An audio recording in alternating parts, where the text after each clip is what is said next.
نہیں تھا، ابو جہل کا چچا تھا وہ جس نے کہ انہیں امان دی تھی، لہذا ابو جہل کو تو پورا اختیار حاصل تھا ان پر، سب سے زیادہ شدید سزائیں انہیں دی، شوہر کو بھی بیوی کو بھی ہر طرح ستایا۔ تنگ آ کر اس نے یہ کہا ہے کہ ایک دفعہ کہہ دو کہ ہاں تمہارا یہ بت بھی ٹھیک ہے، اس میں بھی کچھ ہے، اسے بھی کوئی اختیار حاصل ہے۔ دونوں میاں بیوی نے ایک مرتبہ بھی کہنے سے انکار کیا، لیکن اس کے بعد ہوا یہ ہے، حضرت سمیہ رضی اللہ تعالی عنہ کو تو کئی جگہ سے جسم کو جلانے کے بعد بھی جب وہ جمی رہی تو پھر غصے میں آ کر برچھا ان کی شرمگاہ میں مارا ہے اور آر پار کیا ہے اور شہید کر دیا۔ حضرت یاسر کے لیے 4 سانڈ اونٹ لے کر رسے باندھ کر، تو ایک رسے کے ساتھ ایک بازو، دوسرے سے دوسرا بازو، ایک سے ایک ٹانگ اور دوسرے سے دوسری ٹانگ باندھ کر چاروں کو دوڑایا ہے کہ جسم کے پرچے ہو گئے۔ یہ پرسیکیوشن کا عالم، لیکن حضور سامنے سے گزرتے تھے، دیکھتے تھے، فرماتے تھے اصبروا یا آل یاسر فإن موعدکم الجنہ، اے یاسر کے گھر والوں صبر کرو، اس لیے کہ تمہارے وعدے کی جگہ جنت۔ سیماہم فی وجوہہم من اثر السجود ذالک مثلہم فی التوراۃ ومثلہم فی الانجیل کزرع اخرج شطأہ فآزرہ فاستغلظ فاستوى علی سوقہ يعجب الزراع ليغيظ بهم الكفار وعد الله الذين آمنوا وعملوا الصالحات منهم مغفرة وأجرا عظيما وقال تبارك وتعالى كما ورد في سورة النور وعد الله الذين آمنوا منكم وعملوا الصالحات ليستخلفنهم في الأرض كما استخلف الذين من قبلهم وليمكنن لهم دينهم الذي ارتضى لهم وليبدلنهم من بعد خوفهم أمنا يعبدونني لا يشركون بي شيئا ومن كفر بعد ذلك فأولئك هم الفاسقون صدق الله العظيم رب اشرح لي صدري ويسر لي امري واحلل عقدة من لساني يفقهوا قولي اللهم ربنا الهمنا رشدنا واعذنا من شرور انفسنا اللهم ارنا الحق حقا وارزقنا اتباعه وارنا الباطل باطلا وارزقنا اجتنابه اللهم وفقنا لما تحب وترضى آمین یا رب العالمین۔ معزز حاضرین اور محترم خواتین، کل میں نے اس بات کی وضاحت کر دی تھی کہ نبی اکرم صلی اللہ علیہ وسلم چونکہ خاتم النبیین ہیں اور آخر المرسلین ہیں، لہذا آپ کے مقصد بعثت کی ایک امتیازی شان ہے، یعنی وہ مقصد بعثت بھی آپ کا تھا جو تمام انبیاء اور رسل کا تھا، اللہ کے پیغام کو پہنچا دینا قولاً اور عملاً، انذار، تبشیر، اتمام حجت، قطع عذر، شہادت علی الناس، یہ وہ بنیادی مقاصد ہیں جن کے لیے اللہ تعالیٰ انبیاء اور رسل کو مبعوث فرماتا رہا۔ لیکن آپ پر جب ختم نبوت کا مرحلہ آیا اور رسالت کی تکمیل ہوئی تو یہ در حقیقت آپ کا وہ امتیازی مقام ہے کہ جس میں کوئی دوسرا نبی اور رسول آپ کے ساتھ شریک نہیں۔ اس ختم نبوت کے 2 پہلو میں نے کل عرض کیے، ایک یہ کہ آپ کے بعد کوئی نبی نہیں، اور دوسرے یہ کہ آپ پر نبوت اور رسالت کی تکمیل ہوئی۔ پہلا پہلو یقیناً بہت اہمیت کا حامل ہے، اس لیے کہ اسی سے یہ بات ثابت ہوتی ہے کہ آپ کے بعد اگر کسی نے نبوت کا دعویٰ کیا تو وہ بھی دائرہ اسلام سے خارج، اور جس نے اس کے دعوے کو تسلیم کیا وہ بھی دائرہ اسلام سے خارج۔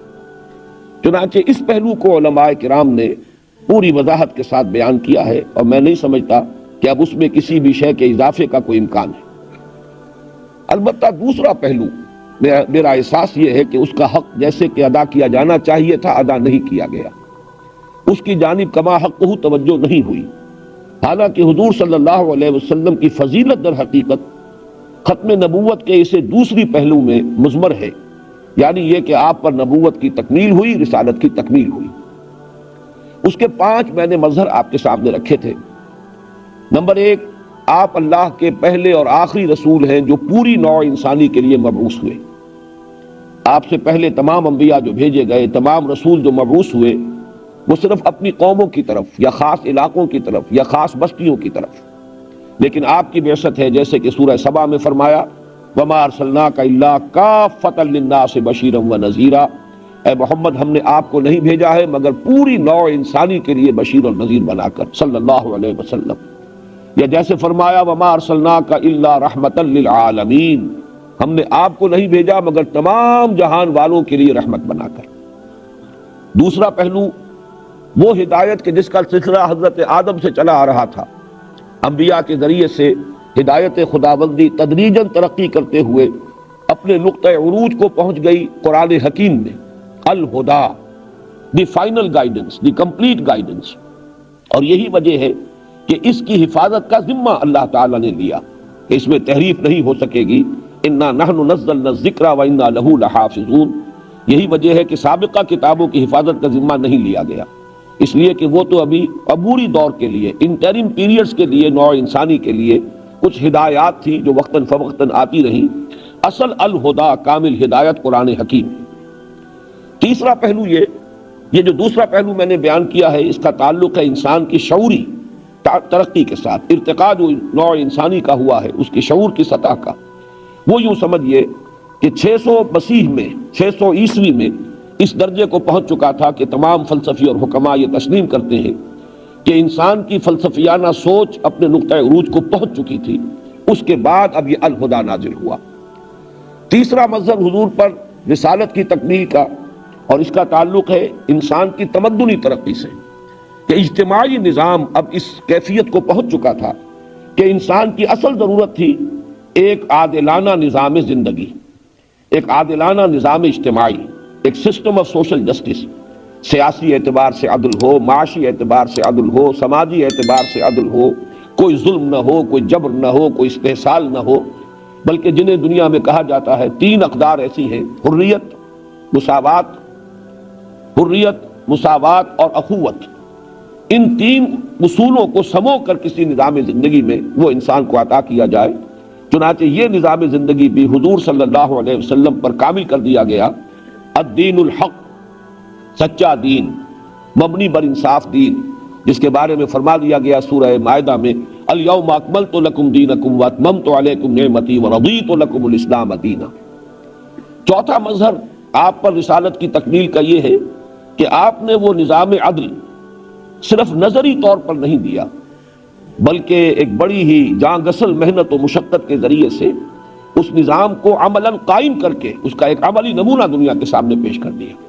ورنہ یہ کہ اگر اس کی کوئی عملی مثال سامنے نہ ہوتی تو یہ کہا جا سکتا تھا کہ نظام تو کاغذ پر اور کتاب میں لکھا ہوا تو بہت اچھا لگ رہا ہے، لیکن یہ کہ یہ ناممکن العمل ہے، یہ دنیا میں قائم نہیں کیا جا سکتا۔ لیکن حضور صلی اللہ علیہ وسلم نے اپنی جد و جہد سے اس نظام کو بالفعل قائم کیا، لِیُظْہِرَہُ عَلَى الدِّینِ کُلِّہ، تاکہ غالب کر دیں اسے پورے کے پورے نظام زندگی پر۔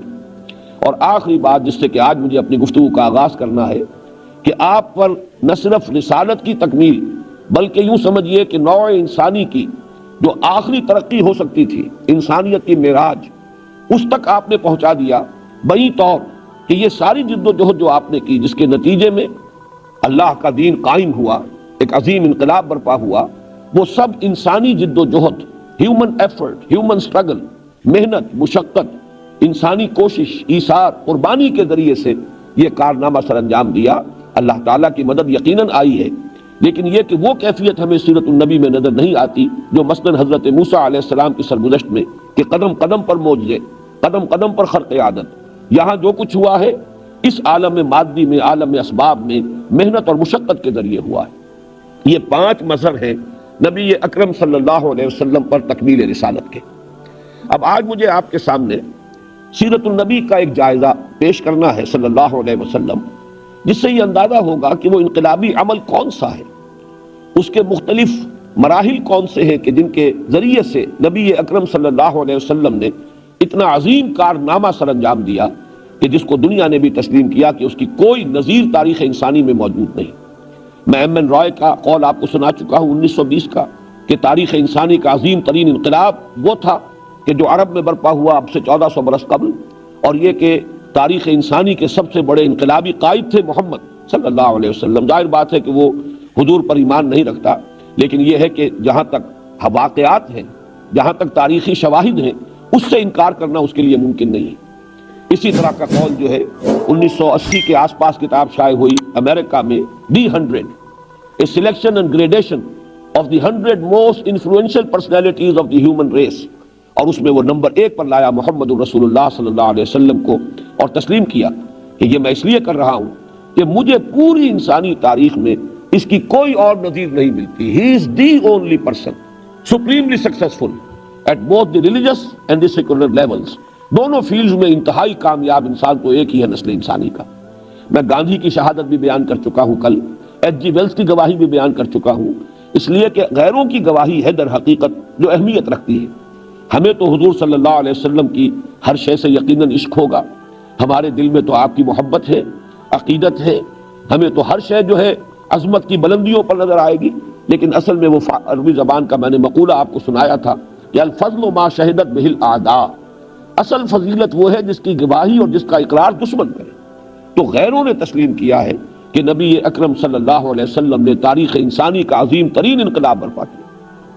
اب میں پہلے اس سے کہ میں حضور صلی اللہ علیہ وسلم نے انقلاب کیسے برپا کیا، میں یہ چاہتا ہوں کہ اس سے قبل ذرا یہ بات سمجھ لیں کہ انقلاب کہتے کسے۔ جیسے کہ میں نے مائیکل ہارٹ کا قول آپ کو کل بھی سنایا، آج پھر دہرایا، آج کا یہ تصور عام ہے پوری دنیا میں کہ انسانی زندگی کے دو گوشے ہیں، ایک انفرادی ایک اجتماعی، اور مذہب کا تعلق صرف انفرادی گوشے سے ہے۔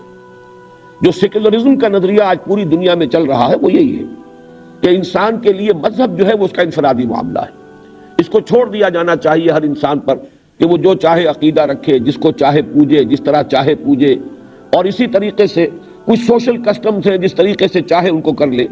مثلا یہ کہ پیدائش ہوئی ہے بچے کی تو خوشیاں کیسے منائے، اسی طریقے سے اگر کسی کا انتقال ہو گیا ہے تو ڈیڈ باڈی کو کیسے ڈسپوز آف کرے۔ یہ چیزیں جو ہیں یہ انسان کی انفرادی زندگی سے متعلق ہے، اس میں ہر شخص کو آزادی ہونی چاہیے۔ البتہ انسان کی جو اجتماعی زندگی ہے، معاشرتی زندگی، معاشی زندگی، سیاسی زندگی، یہ تین گوشے ہیں۔ اگر آپ مذہبی زندگی کو انفرادی زندگی کو لیں گے تو وہ بھی تین ہی بنیں گے، عقیدہ اور عبادات اور کچھ سوشل کسٹمز۔ یہ تین چیزیں ہیں جو انفرادی طور پر ہر ایک کو اجازت ہونی چاہیے وہ جیسے چاہے ان کاموں کو سر انجام دے۔ لیکن society, economic system, political system, social system, economic system, political system, یہ وہ تین چیزیں ہیں کہ جن کا تعلق انسان کی اجتماعی زندگی سے ہے۔ اس میں کسی مذہب سے کوئی سروکار نہیں ہوگا، بلکہ یہ تو انسان اپنی آزاد مرضی سے، اپنے نمائندوں کے ذریعے سے، کثرت رائے سے جو فیصلہ کر لیں گے بس وہی نظام اختیار کر لیا جائے گا، جو قانون بنا لیں گے وہی نافذ ہو جائے گا، اس میں کسی مذہب سے کوئی ریفرنس نہیں ہوگا۔ اب یہ جو دو حصے زندگی کے ہیں، ان میں یہ سمجھ لیجئے کہ انقلاب کے اگرچہ لفظی معنی تو ہے تبدیلی، انقلاب تبدیل ہو جانا، بدل جانا، قلب سے بنا ہے یہ لفظ۔ یہ قلب دل ہے، یہ دل ہمارے جسم کا وہ عضو ہے جس سے کسی کل چین نہیں ہے، یہ کبھی پھیل رہا ہے کبھی سکڑ رہا ہے، کبھی پھیل رہا ہے کبھی سکڑ رہا ہے، ایک حالت میں اس کو کوئی بھی چین والی کیفیت حاصل نہیں، بلکہ یہ کہ اگر کہیں اس کو چین آ گیا تو اس کا مطلب ہے کہ زندگی ختم ہو جائے گی، یہ ہر وقت بدلتا ہے۔ تو انقلاب کا لفظ اسی سے بنا ہے، قلب ماہیت اسی سے بنا ہے، کسی شے کی اندر بنیادی تبدیلی آ جانا، ایسنشل چینج، وہ ہے قلب ماہیت۔ انقلاب ہے بدل جانا، اس معنی میں تو کسی بھی تبدیلی کو انقلاب کہا جا سکتا ہے، لیکن یہ اصطلاح عام طور پر استعمال ہوتی ہے جب اجتماعی زندگی کے کسی گوشے میں تبدیلی واقع ہو۔ جیسے فرانس کا انقلاب تھا، سیاسی نظام بدل گیا، بادشاہت کا خاتمہ ہوا، جمہوریت کا آغاز ہو گیا۔ یا جیسے بولشوک ریولوشن تھا رشیا کا اس صدی کا، اس میں معاشی ڈھانچہ بدل گیا، انفرادی ملکیت کا اصول ختم، سب کچھ جو ہے وہ قومی ملکیت میں ہے۔ یہ بھی یقیناً معاشرتی اور جو معاشی ڈھانچہ ہے بدل گیا، اسے انقلاب کہتے ہیں۔ لیکن جیسا کہ میں کل عرض کر چکا ہوں، کامل انقلاب، مکمل انقلاب، ہمہ جہت انقلاب، ہر پہلو پر کا احاطہ کرنے والا انقلاب صرف انقلاب محمدی ہے صلی اللہ علیہ وسلم۔ اس اعتبار سے بھی انقلابی عمل کسے کہتے ہیں اسے ہمیں سمجھنا چاہیے حضور کی سیرت سے۔ اور ایک اور پہلو بھی نوٹ کر لیجئے، دنیا میں جتنے دوسرے انقلاب آئے اس پر مستداد کے وہ جزوی انقلاب تھے۔ ایک اور بات آپ کو نظر آئے گی، انقلابی نظریہ کسی اور نے پیش کیا اور عملاً انقلاب برپا کسی اور نے کیا۔ ایک نسل میں یہ کام نہیں ہو پایا۔ آپ کو معلوم ہے کہ فرینچ ریولوشن کی پشت پر والٹیئر اور روسو بہت سے مفکرین تھے، انہوں نے ایک فکر دیا اور اس فکر کی بنیاد پر پھر انقلاب برپا ہوا۔ لیکن انقلاب کے عملی برپا کرنے میں والٹیئر یا روسو کا کوئی حصہ نہیں. وہ تو صرف مفکر تھے، وہ مرد میدان نہیں تھے، وہ میدان میں آ کر لوگوں کی قیادت نہیں کر سکے. مفکرین ہیں، مصنفین ہیں، اس کے سوا کچھ نہیں. اسی طریقے سے بولشوک ریولوشن برپا ہوا. اس کا فکر داس کیپیٹال میں ایک شخص نے دیا جس کا نام مارکس ہے. مارکس اور اینجل اس کا ایک ساتھی، ان دونوں نے ایک نظریہ دیا، ایک فکر دیا، لیکن اس سے آگے ان میں یہ صلاحیت نہیں تھی کہ خود وہ انقلاب برپا کر سکے. ان کی زندگی میں کسی گاؤں میں بھی انقلاب برپا نہیں ہوا. ہو جائے کہ کسی ملک میں انقلاب آ جائے. یہ آپ کو معلوم ہے کہ یہ انقلاب آیا روس میں، حالانکہ مارکس اور اینجلز دونوں یا جرمنی میں رہے یا انگلستان میں رہے، اور وہاں وہ انقلاب نہیں آیا. انقلاب آیا روس میں. اور ظاہر بات ہے کہ وہ تو پھر بولشوکس اور مونشوکس دو پارٹیز تھی. لینن قائد بن کر میدان میں آیا ہے اور اس نے وہ انقلاب برپا کیا. اس کا تقابل کیجئے اس سے کہ حضور صلی اللہ علیہ وسلم نے کل 23 برس میں فرد واحد سے آغاز کیا اپنی دعوت کا. فکر بھی آپ نے دیا، نظریہ بھی آپ نے دیا، جماعت آپ نے بنائی، لوگوں کو منظم آپ نے کیا، ان کی تربیت کی. پھر یہ کہ میدان میں آ کر عین میدان جنگ میں بھی سپہ سالار محمد رسول اللہ صلی اللہ علیہ وسلم ہر قدم پر، ہر مرحلے پر آپ ہی نے رہنمائی کی ہے. یہاں تک کہ کل 23 برس، اور یہ بھی ہمارا اصل میں مغالطہ ہے، بنتے ہیں 22 برس، اس لیے کہ 23 برس جو ہے وہ قمری حساب سے ہے، ورنہ اصل جو ہمارا عام جو سوچنے کا انداز ہے وہ ہے سولر کیلنڈر، شمسی. تو اس کے حساب سے کل 22 برس میں حضور صلی اللہ علیہ وسلم نے فرد واحد سے دعوت کا آغاز کر کے لکھوں کا مربع میل کے رقبے پر ایک نظام قائم کر دیا، ایک انقلاب عظیم برپا کر دیا. نہ صرف یہ کہ اندرون ملک عرب وہ انقلاب جو ہے مکمل ہو گیا، بلکہ خود آپ نے اپنی حیات طیبہ ہی کے دوران بنفس نفیس اس انقلاب کو ایکسپورٹ کرنے کا، تصدیر الانقلاب، اس کی بین الاقوامی جو سطح پر اس کی توسیع تھی، اس کے مرحلے کا بھی خود آغاز کیا. چنانچہ اس کی بھی کوئی نظیر تاریخ انسانی میں نہیں ہے. اس بنا پر میں یہ دعویٰ کر رہا ہوں کہ اگر کوئی شخص یہ سمجھنا چاہے کہ انقلاب کیسے لایا جا سکتا ہے تو اس کے لیے صرف ایک سورس ہے، اسے رجوع کرنا ہوگا سیرت نبوی، سیرت محمدی علیہ صاحب الصلاۃ والسلام کی طرف، کہ اس کے سوا کوئی اور سورس ہمارے پاس نہیں ہے کہ ایک لائف سپین میں، ایک انسانی زندگی کے کل 23 برس کے مختصر سے وقفے میں ایک انقلاب ابتدا سے لے کر انتہا تک کامل ہو گیا. میں نے سیرت النبی سے انقلابی پروسیس کے 6 سٹیپس ڈرائیو کیے ہیں، اخذ کیے ہیں. میں یہ چاہتا ہوں کہ پہلے وہ آپ کے سامنے اجمالاً بیان کر دوں کہ وہ 6 سٹیپس کیا ہیں، اور پھر سیرت کا ہم جائزہ لیں گے. اس کے حوالے سے گویا کہ خاکہ جو بن جائے گا اس میں ہم سیرت کے واقعات کے ذریعے سے رنگ بھریں گے. یہ 6 سٹیپس کیا ہیں؟ سب سے پہلا قدم یہ ہے انقلاب کے لیے جو لازمی ہے کہ کوئی نہ کوئی فلسفہ، کوئی نظریہ ہونا چاہیے انقلابی، نیا نظام فکر، وہ لوگوں کے سامنے پیش کیا جائے. جیسے کمیونسٹ ریولوشن کے لیے مارکسزم ایک فلسفہ تھا، ایک نظریہ تھا، اس کو پھیلایا گیا، اس کو پیش کیا گیا، اس کو عام کیا گیا. دوسرا سٹیپ یہ ہے کہ جو لوگ اس فلسفے کو، اس نظریے کو قبول کریں، انہیں آرگنائز کیا جائے، جمع کیا جائے، منظم کیا جائے. یہ تنظیم بڑی مضبوط ہونی چاہیے، اس لیے کہ انقلاب برپا کرنے کے دوران یقیناً ایسے مراحل آئیں گے کہ جن میں طاقت کا استعمال بھی ہوگا. لہذا وہ طاقت کا استعمال صحیح ہو سکے، اس میں تجاوز اور تعدی نہ ہو جائے، اس کے لیے لازم ہے کہ وہ جماعت بہت مربوط ہو، منظم. نمبر 3، اس جماعت کی تربیت کی جائے، ٹریننگ دی جائے. ایسا نہ ہو کہ وہ در حقیقت ہمیشہ ہمیش کے لیے، اب کسی بھی اسلامی جدوجہد، اسلامی انقلابی جدوجہد اگر کہیں ہوگی تو اس کے لیے تنظیم کی بنیاد اور اساس وہ بیعت ہوگی جسے ہم بیعت عقبہ ثانیہ کہتے ہیں. اور یہ بخاری شریف میں بھی موجود ہے اور مسلم شریف میں بھی موجود ہے. اس کے راوی ہیں حضرت عبادہ ابن صامت رضی اللہ تعالی عنہ، انصاری صحابی ہے. وہ فرماتے ہیں، اس بیعت کے الفاظ کو نوٹ کیجئے، کتنی اہمیت ہے تنظیم کی اور اس نظم کے برقرار رکھنے کی، اس لیے کہ اس کے بغیر اگر کوئی منظم جماعت نہیں ہے انقلاب نہیں آ سکتا. ایک امیر ایک قائد کو پورے طور سے مان کر اور اس کے ہاتھ میں اپنا ہاتھ دے کر اور اس کے ساتھ سم و طاعت فی المعروف کا اگر عہد نہیں کیا جائے گا تو کوئی اسلامی کام صحیح معنی میں نہیں ہو سکتا. اور میں اس لیے بات کو واضح کر رہا ہوں تاکہ یہ بات آپ کے سامنے آ جائے کہ آج کل میں اب یہ گفتگو کر رہا ہوں اپنے ملک کے اعتبار سے.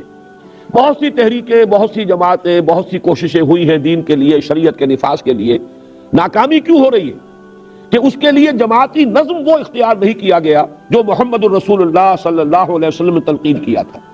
ہم نے مغرب کی پیروی میں وہی نظام، ممبرشپ ہے، ممبرشپ سے پھر صدر بنائیں گے، پھر کوئی اس کی مینیجنگ کمیٹی ہوگی، پھر وہ اس کا انتخاب دوبارہ ہو جائے گا 2 سال بعد، 3 سال بعد، 4 سال بعد. یہ جو سارا نظام ہے کہیں اس کا آپ کو ثبوت نہیں ملے گا پوری اسلامی تاریخ میں. جب بھی کبھی کوئی نظام قائم ہوا بیعت کی بنا پر قائم ہوا، اور یہ بیعت در حقیقت محمد الرسول اللہ صلی اللہ علیہ وسلم نے مسلمانوں کی تعلیم اور تلقین کے لیے خود بیعت لی.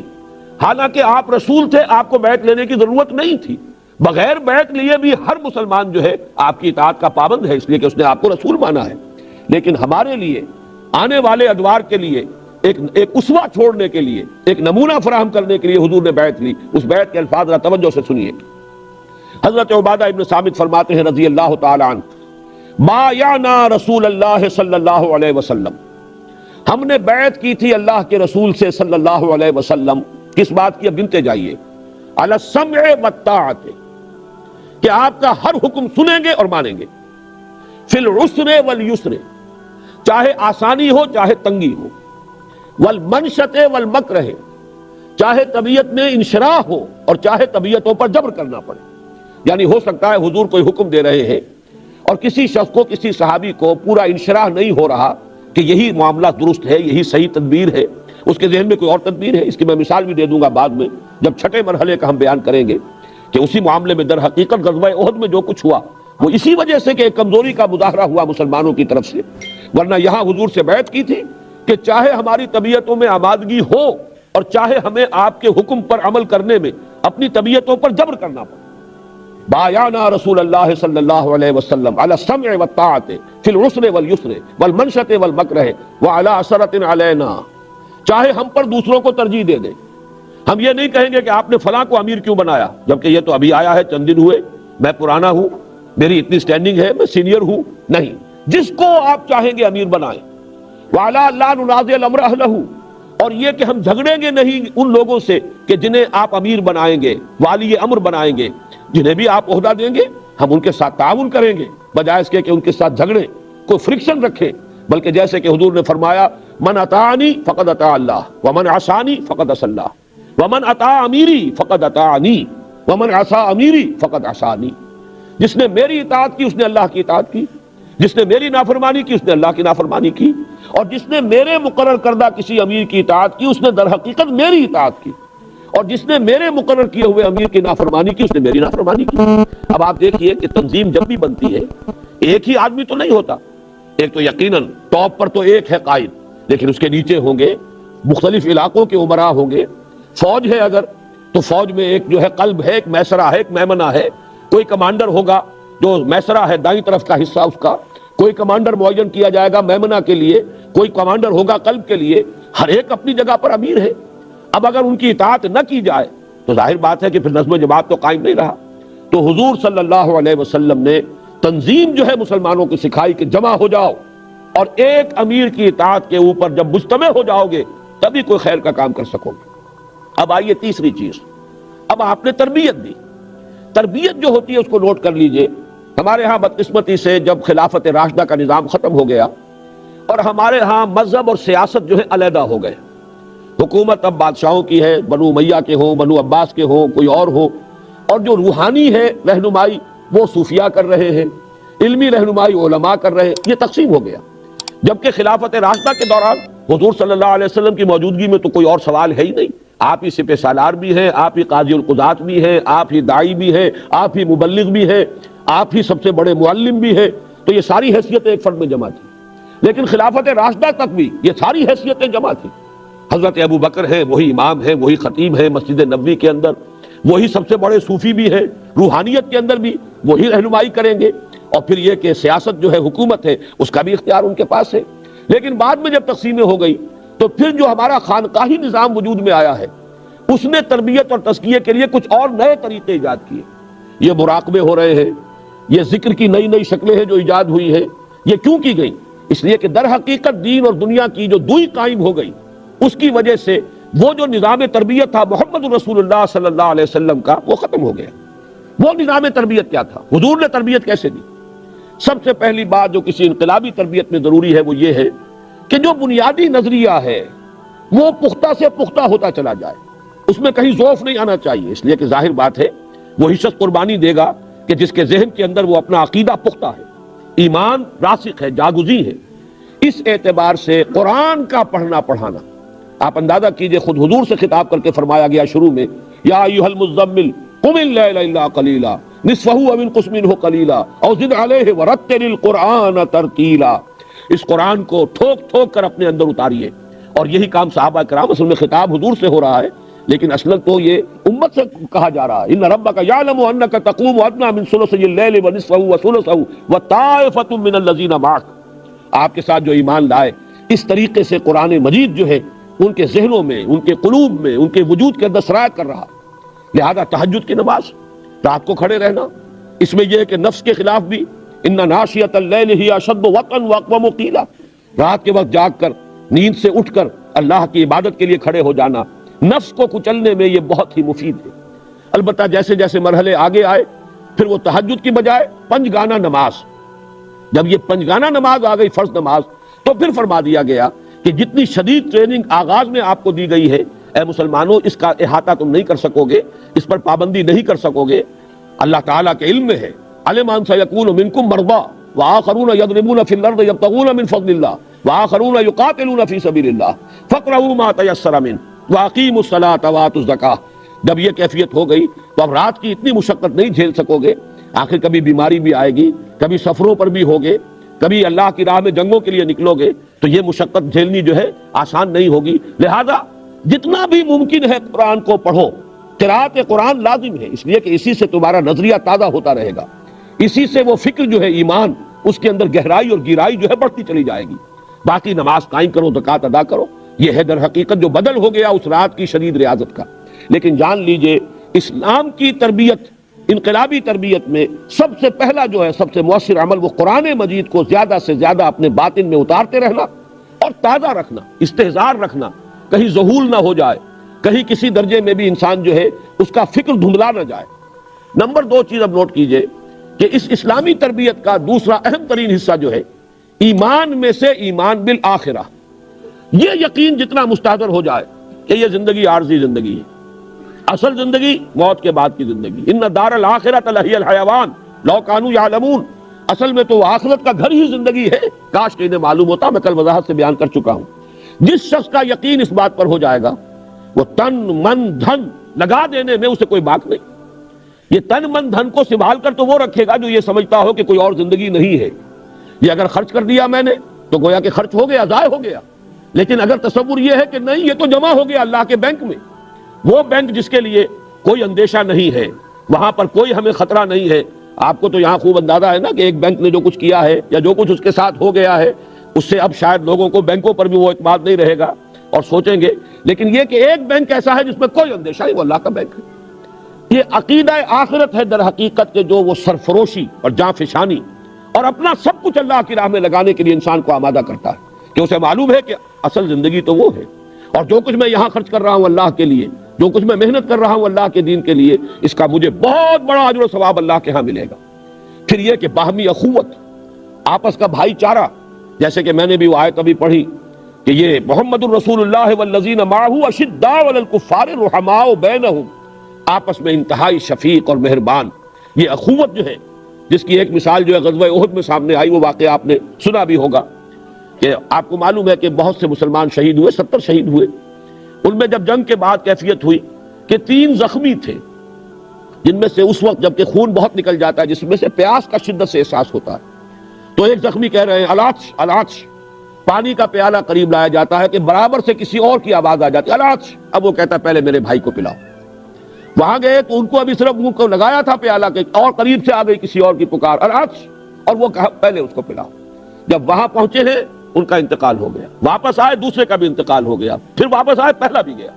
معلوم ہوا کہ سب کے سب اپنا حلق تر کیے بغیر پہنچ گئے، اس لیے کہ ایک دوسرے کے لیے ایثار، یہ ایثار ہے جو محمد الرسول اللہ صلی اللہ علیہ وسلم نے صحابہ کرام کے اندر پیدا کر دیا تھا، اخوت باہمی، اور اس درجے کی شدید اخوت۔ یہ ہے وہ انقلابی تربیت، اور سب سے بڑی تربیت ہوتی ہے، یہ نوٹ کر لیجئے، جو دوسرا مرحلہ میں نے بیان کیا، سمع و طاعت، حکم سننا اور ماننا۔ اس لیے کہ انسان کو سب سے زیادہ جو عزیز ہے وہ اپنی انا ہوتی ہے، میری رائے، میرا خیال، میں ان کی بات کیوں مانوں، ان کو کوئی سرخاب کا پر لگا ہوا نہیں ہے، یہ کہیں آسمان سے نازل نہیں ہوئے ہیں، لیکن جب ٹریننگ ہوتی ہے ماننا ہوگا، چاہے تمہاری طبیعت اس پر انشراح محسوس نہیں کر رہی ہے پھر بھی تمہیں ماننا ہوگا۔ جیسا کہ میں ابھی بعد میں عرض کروں گا، چوتھے مرحلے کے دوران پورے 12 برس حضور صلی اللہ علیہ وسلم کا حکم یہ تھا، جس کو آرڈر آف دی ڈے کہا جائے گا آرمی کی اصطلاح میں، کہ چاہے تمہارے پرچے اڑا دیے جائیں تم کوئی جوابی کارروائی نہیں کرو گے۔ اس حکم کی اطاعت جو ہے، اس پر کاربند رہنا، یہ اتنی بڑی تربیت تھی۔ انسان جو ہے اپنے ارادے پر، اپنے جذبات کے اوپر کنٹرول رکھے۔ کسی نے تھپڑ مارا ہے، جواب میں تھپڑ نہ مارے۔ کسی نے اگر کوئی اور تکلیف پہنچائی ہے تو چاہے قادر بھی ہو فوری طور پر بدلہ لینے پر، لیکن بدلہ نہ لے، اس لیے کہ محمد الرسول اللہ نے اجازت نہیں دی صلی اللہ علیہ وسلم۔ اس سے وہ تربیت ہوئی ہے صحابہ کرام کی کہ جس میں کہ نظم، سم و طاعت، ڈسپلن، جو حکم دیا جائے مانو۔ یہ 3 مرحلے ہیں جس سے کہ ایک جماعت وجود میں آئی، ایک طاقت وجود میں آ گئی۔ اور یہ نوٹ کر لیجئے، 10 برس میں بمشکل 125 افراد جمع ہوئے حضور کے پاس۔ آسان کام نہیں ہے یہ اس لیے میں آپ کو بتا رہا ہوں کہ ہم اگر کوئی کام شروع کرتے ہیں اور چند سالوں تک کوئی ریسپانس نہیں ملتی تو ہمت جواب دے جاتی ہے۔ یہ گویا کہ ہمارے لیے لینڈ مارک ہے سیرت النبی میں۔ 10 برس اور حضور جیسا داعی، حضور جیسا مبلغ، حضور جیسا مربی، حضور جیسا مزکی، حضور جیسا معلم، کردار اتنا بلند کہ دشمن بھی کوئی انگلی اٹھا نہیں سکتا۔ مانتے ہیں کہ صادق الامین ہے، ہم تو ظاہر بات ہے کہ ہمارے اپنے کردار پر دھبے ہوتے ہیں، زیادہ نہیں تو کم ہے، لیکن یہ کہ بے داغ کردار آج کس کا ہوگا؟ کسی نہ کسی پہلو سے کوئی نہ کوئی کمی، کوئی نہ کوئی کوتاہی ہے۔ تو اس پہلو سے ہمیں سوچنا چاہیے کہ حضور جیسا داعی اور مبلغ، حضور جیسا مربی اور معلم، کردار کی اس بلندی پر فائز، لیکن مکے کے ایک چھوٹے سے شہر کے اندر 10 برس تک دعوت دی ہے، بمشکل 125 افراد آئے، جس کو صرف واقعے کے طور پر اپنے پاس نوٹ کر لیجئے۔ اس کے بعد اب آگے چلنا ہے۔ چوتھا مرحلہ، حقیقت میں یہ چوتھا مرحلہ گنتی میں چوتھا ہے، چلتے ہیں یہ ساتھ ساتھ۔ دعوت کا عمل بھی جاری رہے گا، جس سے وہ براڈ بیس ہوگا۔ لوگ جو ہیں آ رہے ہیں، نئے نئے لوگ آ رہے ہیں، شامل ہو رہے ہیں، تعداد بڑھ رہی ہے۔ جو آئے ہیں ان کی تربیت بھی ہونی ہے، جو آئے ہیں انہیں نظم کا خوگر بھی بنانا ہے۔ تو یہ تینوں کام جو ہے ساتھ ساتھ چلتے رہے، اور ایک چوتھا کام بھی ساتھ چلا۔ وہ چوتھا کام ہے صبر، صبر محض۔ میں انگریزی کا لفظ استعمال کر رہا ہوں، پیسو ریزسٹنس، یعنی چاہے تمہارا استہزاء ہو، تمسخر ہو، مذاق اڑایا جائے، تمہیں ایذائیں پہنچائی جائیں، تمہیں تکلیفیں دی جائیں، تمہارے جسم و جان کو نقصانات پہنچائے جائیں، لیکن تم کوئی جوابی کارروائی نہ کرو۔ یہ جو اہم ترین حصہ ہے سیرت النبی کا، اکثر و بیشتر لوگوں کی توجہ اس پر نہیں گئی۔ حالانکہ واقعہ یہ ہے کہ کامیابی کا اصل راز اسی میں مضمر ہے۔ پورے 12 برس مکی دور کے اس میں جو پرسیکیوشن ہوئی ہے اس کو بھی میں درجے وار آپ کے سامنے رکھ دینا چاہتا ہوں۔ پہلی بات تو یہ سمجھیے کہ یہ تصادم شروع کس نے کیا؟ آپ یہ نہ سمجھیے کہ دشمنوں نے کیا، تصادم تو خود شروع کرتے ہیں انقلابی۔ ان کا تو ایک نظام تھا، چل رہا تھا، 360 بت رکھے ہوئے تھے، وہ اس کا طواف کر رہے تھے۔ پورے عرب کے جو خدا ہیں وہ ان کے ہاں گویا کہ یرغمالیوں کے طور پر موجود تھے۔ انہیں بڑے فائدہ تھا اس کا کہ اور کسی کا قافلہ بچ کر نکل نہیں سکتا تھا، اس کو لوٹ لیا جاتا تھا۔ لیکن یہ کہ قریش کے قافلے پر کوئی ہاتھ نہیں اٹھا سکتا تھا، اس لیے کہ ان کے پاس تو ہمارے خدا رکھے ہوئے، تمام قبیلوں کے خدا وہاں ہیں۔ یہی وجہ ہے کہ انہیں بڑے مراعات حاصل تھے، ان کو ساری جو پوزیشن حاصل ہو گئی تھی، ایسٹ ویسٹ ٹریڈ جو ہے وہ کہلاتی ہے اس دور کی، اس میں جو ہے کی پوائنٹ ان کے پاس تھا۔ سارا یہ مشرق کے علاقے سے سامان جو آتا تھا، ہندوستان، ہند چینی وغیرہ، انڈونیشیا، چین، وہ آ کر یمن کی بندرگاہوں پر اترتا تھا، اور ادھر سے یورپ کا جو سامان آتا تھا وہ سارا کا سارا فلسطین کی بندرگاہوں پر، شام کی بندرگاہوں پر اترتا تھا۔ آگے جو ہے کوئی بحری راستہ نہیں تھا، نہر سویز تو تھی نہیں، لہذا ان دونوں پوائنٹس کے درمیان سارا تجارتی رابطہ جو ہے وہ خشکی کے قافلوں کے ذریعے سے۔ یہ قافلے جو تھے قریش کے، یہ سردی کے موسم میں جاتے تھے جنوب کی طرف، چونکہ گرم علاقہ ہے، یمن کی طرف، اور گرمیوں کے موسم میں جاتے تھے شمال کی طرف، شام کی طرف، جس کو کہ قرآن مجید میں کہا گیا لِإِيلَافِ قُرَيْشٍ إِيلَافِهِمْ رِحْلَةَ الشِّتَاءِ وَالصَّيْفِ فَلْيَعْبُدُوا رَبَّ هَذَا الْبَيْتِ۔ لیکن چونکہ اس کعبے میں ان کے بت رکھے ہوئے تھے، کوئی قبیلہ ان کے قافلے پر حملہ نہیں کر سکتا تھا، لہذا انہیں مونوپولی حاصل ہو گئی۔ ساری جو قیاست جو تھی، جو ٹریڈ تھی ایسٹ ویسٹ، اس کا ادھر حقیقت کی لنک یہ بن گئے۔ اب انہیں پتا تھا کہ ہمیں یہ ساری مراعات جو حاصل ہے، پھر بہت بڑی آمدنی کا ذریعہ۔ تمام لوگ جب آتے تھے حج کرنے کے لیے اور اپنے بتوں کی زیارت کے لیے چڑھاوے چڑھاتے تھے۔ چڑھاوے کہاں جاتے تھے؟ یہ سومناتھ کے مندر میں جو اتنی دولت تھی جو محمود غزنوی لے گیا تھا، کہاں سے آئی تھی؟ اس لیے کہ وہ جتنے بھی وہاں پر پجاری آتے تھے، پوجنے کے لیے لوگ آتے تھے، وہ چڑھاوے چڑھاتے تھے، دولت کے انبار۔ اسی طریقے سے قریش کو دوہرے فائدے حاصل ہو رہے تھے۔ یہ جو نظام بت پرستی کا چل رہا تھا، یہ صرف ایک مذہبی عقیدے کی حیثیت سے نہیں، بلکہ معاشی اور سیاسی دونوں اعتبارات سے پورے عرب میں سیادت ان کو حاصل ہو گئی۔ پورے عرب کے اندر تجارت کا انہی کے پاس ایکسکلوسیو مونوپلی آ گئی، اور پھر یہ ہے کہ ان کے لیے وہ جو آمدنی ہوتی تھی چڑھاووں کی، اس کی وجہ سے بہت بڑی ان کے لیے خوشحالی آ گئی۔ اب یہ ساری چیزیں ہیں، جب حضور نے کہا یہ غلط، ان بتوں میں کچھ نہیں ہے، لا الہ الا اللہ، تو گویا کہ اس پورے نظام کو چیلنج کیا آپ نے، اس پورے نظام کے لیے خطرات ہو گئے۔ ہماری یہ مراد کہاں جائیں گی؟ ہمیں جو حیثیت حاصل ہے، جو ہمیں خاص طور پر سیادت کا مقام حاصل ہے، ہمارے قافلوں کی جو حفاظت ہے وہ ختم ہو جائے گی۔ اس اعتبار سے در حقیقت یوں سمجھیے کہ پہلا پتھر کس نے پھینکا ہے؟ جس نے یہ کہا کہ یہ نظام غلط ہے۔ نظام جیسا بھی تھا چل رہا تھا، لیکن اب اس کے جواب میں جو رد عمل آیا ہے وہ کیا ہے؟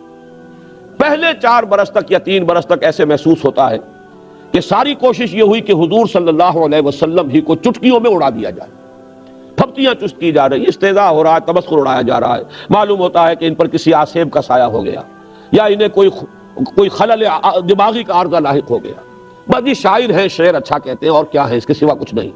یہ ساری پھپتیاں جو چست کی گئی، مجنون کہا گیا، شاعر کہا گیا، ساحر کہا گیا، یہ سب اس لیے تھا کہ حضور کی قوت ارادی کو کچل دیا جائے۔ ظاہر بات ہے کہ حضور اگر بددل ہو کر مایوس ہو کر بیٹھ جاتے ہیں تو باقی سب بھی بیٹھ جائیں گے، باقی تو جو بھی ان کے ساتھی ہیں وہ انہی کے سہارے پر کھڑے ہیں نا۔ لہذا ابتدا میں آپ دیکھیں گے کہ کسی پر ابھی ہاتھ نہیں اٹھائے گئے، ساری کی ساری جو پرسیکیوشن تھی وربل، زبانی، ساحر ہے، شاعر ہے، مجنون ہے، جس پر کہ حضور صلی اللہ علیہ وسلم کو رنج بھی ہوتا تھا۔ یہ جو سورہ نون ہے یا سورہ قلم ہے، اس کے شروع میں جو فرمایا گیا، نون والقلم وما یسطرون ما انت بنعمت ربک بمجنون وان لک لاجرا غیر ممنون وانک لعلی خلق عظیم فستبصر ویبصرون بایکم المفتون، کہ اے نبی آپ ملول نہ ہو، غمگین نہ ہو، ان کے مجنون کہنے سے کوئی معاذ اللہ آپ مجنون تو نہیں ہو جائیں گے۔ ہر شخص دیکھ رہا ہے، آپ تو اخلاق کی بڑی بلندی کے اوپر فائز ہیں۔ آج تک کسی نے مجنون اور پاگل دیکھا ہے جس کی زندگی میں اتنی طہارت ہو، جس کا اخلاق اتنا بلند اور پاکیزہ ہو؟ ان قریب وہ وقت آ جائے گا، نبی آپ بھی دیکھ لیں گے، یہ بھی دیکھ لیں گے کہ کس کا دماغ خراب ہوا تھا، محمد کا یا ابو جہل کا صلی اللہ علیہ وسلم۔ فَسَتُبْصِرُ وَيُبْصِرُونَ بِأَيِّكُمُ الْمَفْتُونُ، ابو لہب کا دماغ خراب ہو گیا تھا، ابو جہل کا دماغ خراب ہو گیا تھا، یا خدا نہ خواستہ نقل کفر نہ باشد، محمد کا دماغ خراب ہو گیا تھا معاذ اللہ۔ تو یہ سب سامنے آ جائے گا۔ تو پہلے 3 برس تو یہی کچھ ہوا ہے، ذاتی طور پر حضور کا استہزاء، تبسخر، جس کو ہم کہتے ہیں چٹکیوں میں اڑانے کی کوشش۔ لیکن جب انہوں نے یہ دیکھا کہ یہ تو مشت خاک جو ہے، مشت غبار، یہ تو آندھی بن رہی ہے، خاص طور پر جب محسوس کیا کہ ہمارا نوجوان طبقہ محمد صلی اللہ علیہ وسلم کے گرد جمع ہو رہا ہے، گویا کہ یہ آگ جو ہے یہ تو ہمارے بارود خانے تک پہنچ گئی، اور ہمارا غلاموں کا طبقہ جو ہے وہ ان کی طرف آ رہا ہے، ان پر ایمان لا رہا ہے، تو انہیں شدید خطرے کا احساس ہوا، جس کو کہ اقبال نے وہ ابلیس کی مجلس شورا میں کہلوایا ہے کہ نظام کوہنا کے پاس بانو یہ معرض انقلاب میں ہے، ہوش میں آؤ، گرڈ اپ یور لائنز، اس لیے کہ یہ آندھی جو ہے تمہارے سارے مفادات کو ختم کر کے اور بہا کر لے جائے گی۔ اس کے بعد سن 490 سے شروع ہوا ہے پرسیکیوشن کا دور، اتنی شدید پرسیکیوشن۔ یہ زیادہ جو ہے حضور صلی اللہ علیہ وسلم پر تو ذاتی طور پر زیادہ فزیکل اسالٹ نہیں ہو سکی، اس لیے کہ بنو ہاشم کا اونچا خاندان تھا، اس کے چشم و چراغ تھے، اور بنی ہاشم کے سردار تھے اب ابو طالب، اور ابو طالب کو انتہائی محبت تھی حضور کے ساتھ، اور ابو طالب جو ہے پروٹیکٹ کر رہے تھے حضور کو صلی اللہ علیہ وسلم۔ اب اگر حضور کے خلاف کوئی اقدام کرتے مکے والے تو اس کا مطلب یہ ہوتا کہ ان فائٹنگ شروع ہو جاتی، قبائلی جنگ آپس میں، بنو ہاشم کی جنگ ہوتی ان سے، جو بھی معاذ اللہ قتل کرتا حضور کو صلی اللہ علیہ وسلم۔ یہ وہ چیز ہے جس کی وجہ سے وہ ٹرائبل سٹرکچر جو تھا سوسائٹی کا، اس کے بنا پر حضور کو پروٹیکشن نہیں۔ مختلف مواقع پر آخر انسلٹ تو کی گئی ہے۔ ایک مرتبہ حضور نماز پڑھ رہے تھے کھڑے ہوئے بیت اللہ میں، ابو جہل نے اپنی چادر کو بٹ دے کر ایک رسی کی شکل دی اور حضور کے گلے میں پھندا بنا کر ڈالا گردن میں، اور پھر دونوں سرے کھینچے کہ آنکھیں ابل آئی۔ اسی طریقے سے ایک مرتبہ آپ نماز پڑھ رہے تھے تو ابو جہل نے کہا کہ فلاں محلے میں آج اونٹ ذبح ہوا ہے، اس کی اوجڑی پڑی ہوئی ہے، نجاست بھری اوجڑی، کوئی شخص جائے، کوئی ہے جو جائے اور جا کر اس اوجڑی کو لا کر جب محمد سجدے میں جائیں تو ان کے سر پر رکھ دے۔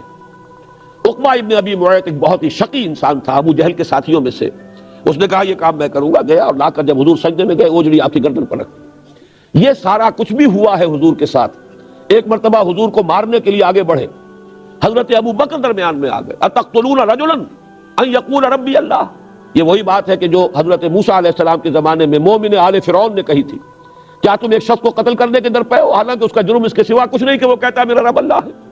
تو وہ جب حضرت ابو بکر درمیان میں آ گئے تو حضور کو تو چھوڑ دیا لوگوں نے، پھر حضرت ابو بکر کو اتنا مارا ہے کہ یہ سمجھ کر چھوڑا ہے کہ یہ ہلاک ہو چکے ہیں۔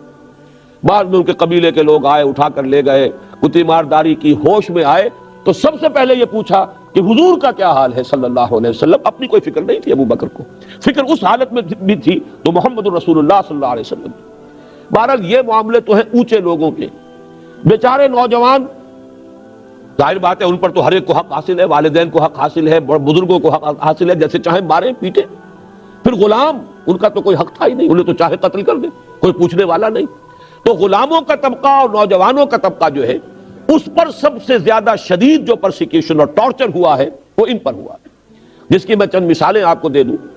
امیہ ابن خلف، اس کے غلام تھے حضرت بلال، اتنا مارتا تھا، ایسا بھی کرتا تھا کہ گردن میں رسی ڈال کر اور چھوکروں کے حوالے کر دیا، انہیں گھسیٹو، جیسے جانوروں کی لاشیں گھسیٹی جاتی ہیں ایسے مکے کی سنگلاخ گلیوں میں حضرت بلال کو گھسیٹا جاتا، اور جسم جو ہے پھٹ رہا ہے، لہو لہان ہو رہا ہے۔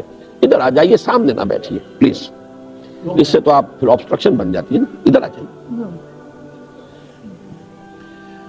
پھر ایسا بھی ہوا ہے کہ حضرت بلال رضی اللہ تعالی عنہ کو چت لٹا دیا، اوپر نیچے زمین توے کی طرح جل رہی ہے، اوپر آسمان سے بھاری آگ برس رہی ہے سورج کی، اور پھر ان کے سینے کے اوپر ایک بھاری پتھر بھی رکھ دیا۔ اس حال میں بھی ان کی زبان سے نکل رہا ہے احد احد احد احد احد، یہ استقامت ہے۔ جیسا کہ میں نے عرض کیا، یہ تربیت ہو رہی ہے، اس کو جھیلو، برداشت کرو، اس کو برداشت کرو بغیر کسی ریٹیلیشن۔ حضرت خباب بن الارت رضی اللہ تعالی عنہ دہکتے ہوئے انگارے زمین پر بچھائے گئے، کہا گیا کہ کرتا اتار دو، اتار دیا، لیٹ جاؤ، ننگی پیٹھ ان انگاروں پر لیٹ گئے۔ اس کا تصور کیجئے، اسی سے وہ کھال جلی پشت کی، پھر وہ چربی پگھلی، اس چربی سے وہ انگارے ٹھنڈے ہوئے، جھیل رہے، برداشت کر رہے۔ یہ در حقیقت یہ اس درجے تعذیب المسلمین کا یہ دور ہے، اتنا شدید۔ یہی خباب بن الارت بیان کرتے ہیں کہ ایک روز ہم حاضر ہوئے حضور کے پاس صلی اللہ علیہ وسلم، اور حضور اس وقت خانہ کعبہ کی کے سائے میں لیٹے ہوئے تھے، آرام کر رہے تھے، دوپہر کا وقت ہوگا، جدھر سایہ تھا وہاں لیٹ گئے۔ یہ گئے، کہتے ہیں اب خباب بن الارت، ہم گئے حضور، کیا آپ ہمارے لیے دعا نہیں کرتے؟ الا تدعو لنا، کیا آپ ہمارے لیے دعا نہیں کرتے؟ اب تو ناقابل برداشت ہو رہا ہے معاملہ، اتنا ٹارچر، اتنی پرسیکیوشن، اتنا تشدد کیسے برداشت کریں گے؟ تو فرماتے ہیں کہ حضور صلی اللہ علیہ وسلم کا چہرے پر غصے کے اور ناراضگی کے آثار ظاہر ہوئے۔ آپ اٹھ کر بیٹھ گئے، آپ نے فرمایا خدا کی قسم تم بہت جلدی کر رہے ہو، تم سے پہلے تو ایسا بھی ہوا کہ کسی صاحب ایمان کو لاتے تھے اور زمین میں گڑھا کھود کر آدھا اس کا دھڑ اس کے اندر دبا کر اور پھر اس کے سر پر آری رکھ کر چیرنا شروع کرتے تھے اور دو حصوں میں بانٹ دیتے تھے، لیکن پھر بھی وہ قائم رہے اور انہوں نے کفر کی طرف مراجعت نہیں کی۔ ایسا بھی ہوتا تھا کہ لوہے کے بڑے بڑے کنگھے لے کر ان سے ہڈیوں کے اوپر سے گوشت کھرچ لیا جاتا تھا، اور ایسا بھی ہوا کہ آگ کے الاؤ جلا کر ان میں زندہ جو ہے جھونک دیا گیا۔ یہ تو قرآن مجید میں ہے، والسماء ذات البروج واليوم الموعود وشاہد ومشہود قتل اصحاب الاخدود النار ذات الوقود اذ هم علیہا قعود وهم علی ما یفعلون بالمؤمنین شہود۔ آپ نے فرمایا جلدی نہ کرو، صبر کرو، جھیلو۔ خدا کی قسم وہ وقت آ کر رہے گا کہ ایک سوار صنعاء سے حضر موت تک سفر کرے گا اور اسے سوائے اللہ کے کسی کا خوف نہیں ہوگا، لیکن ابھی تمہیں جھیلنا ہے، برداشت کرنا ہے۔ اس کی سب سے نمایاں مثال جو ہے وہ ایک جوڑا اور ان کا ایک بیٹا، یہ خاندان حضرت یاسر رضی اللہ تعالی عنہ، ان کی جو اہلیہ ہیں حضرت سمیہ اور بیٹے ہیں عمار، یہ اصل میں عرب نہیں تھے، یمن سے آئے تھے۔ حضرت یاسر نے کوئی خواب دیکھا تھا، اچھا خواب، جس سے اسے وہ توقع ہوئی کہ کسی نبی کا ظہور ہونے والا ہے۔ وہ مکے میں آ گئے، اور جیسا کہ میں کل بتا چکا ہوں، مکہ جو ہے وہ ایک قبیلے کا شہر تھا، اس میں غیر قرشی کوئی نہیں رہ سکتا تھا جب تک کہ کسی قرشی کی امان نہ لے۔ تو ایک قرشی کی امان لے کر یہ یہاں آباد ہو گئے، اور اپنے اسی حلیف کی اجازت سے، ان کی کنیز تھی یہ سمیہ، کہ ان سے شادی کر لی، ان سے اللہ نے بیٹا بھی دیا عمار۔ یہ 3 افراد کا خاندان، جیسے اب جو شخص یمن سے چل کر آیا تھا، جیسے کل میں آپ کو بتا چکا ہوں حضرت سلمان فارسی کہاں کہاں کی خاک چھانی ہے حقیقت کی تلاش میں، ایسے ہی یہ یاسر جو ہے یمن سے چل کر آئے تھے۔ تو جیسے ہی حضور نے دعویٰ کیا نبوت کا، فوراً ایمان لے آئے، اولون میں سے ہے، سابقون الاولون میں سے۔ لیکن ظاہر بات ہے ان کا کوئی پرسان حال وہاں نہیں تھا. ابو جہل کا چچا تھا وہ جس نے کہ انہیں امان دی تھی، لہذا ابو جہل کو تو پورا اختیار حاصل تھا ان پر. سب سے زیادہ شدید سزائیں انہیں دی، شوہر کو بھی بیوی کو بھی، ہر طرح ستایا. تنگ آ کر اس نے یہ کہا ہے کہ ایک دفعہ کہہ دو کہ ہاں تمہارا یہ بت بھی ٹھیک ہے، اس میں بھی کچھ ہے، اسے بھی کوئی اختیار حاصل ہے. دونوں میاں بیوی نے ایک مرتبہ بھی کہنے سے انکار کیا. لیکن اس کے بعد ہوا یہ ہے، حضرت سمیہ رضی اللہ تعالی عنہ کو تو کئی جگہ سے جسم کو جلانے کے بعد بھی جب وہ جمی رہی تو پھر غصے میں آ کر برچھا ان کی شرمگاہ میں مارا ہے اور آر پار کیا ہے اور شہید کر دیا. حضرت یاسر کے لیے 4 سانڈ اونٹ لے کر رسے باندھ کر، تو ایک رسے کے ساتھ ایک بازو، دوسرے سے دوسرا بازو، ایک سے ایک ٹانگ اور دوسرے سے دوسری ٹانگ باندھ کر چاروں کو دوڑایا ہے کہ جسم کے پرچے ہوں گے. یہ پرسیکیوشن کا عالم. لیکن حضور سامنے سے گزرتے تھے، دیکھتے تھے، فرماتے تھے اصبروا یا آل یاسر فإن موعدکم الجنہ، اے یاسر کے گھر والوں صبر کرو، اس لیے کہ تمہارے وعدے کی جگہ جنت ہے. اس میں ایک نقطہ میں اور چاہتا ہوں کہ آپ سمجھ لیں. جس وقت یہ پرسیکیوشن ہو رہی تھی کم سے کم میرے اندازے میں 40 مسلمان موجود تھے، اور وہ یقیناً بے غیرت نہیں تھے، معاذ اللہ ثم معاذ اللہ. مجھے یہ الفاظ استعمال کرنے پڑ رہے ہیں سمجھانے کے لیے، لیکن یہ نہ سمجھیے تو زبان لڑکھڑاتی ہے کہ صحابہ کے بارے میں یہ الفاظ ہم کیسے استعمال کریں، لیکن میں نفی میں استعمال کر رہا ہوں. بزدل نہیں تھے، بے غیرت نہیں تھے. اگر حضور کی اجازت ہوتی تو زیادہ سے زیادہ یہی طرح کہ سب ختم ہو جاتے، تو شہادت ہے مطلوب و مقصود مومن. لیکن یہ کہ اس جوڑے کو حضرت یاسر اور حضرت سمیہ کو وہ کسی طرح بھی شہید نہ ہونے دیتے. لیکن نہیں، حکم یہ ہے کفو ایدیکم، اپنے ہاتھ بندھے رکھو، نو ریٹیلیشن، تو میں مکے میں آ جاؤں. اس نے کہلوا دیا ٹھیک ہے. یہ عربوں کی شرافت تھی، ان کا ایک مزاج ہے، دشمن بھی امان مانگ لے اگر تو پھر یہ وہ مروت کے خلاف سمجھتے تھے کہ اسے امان نہ دی جائے.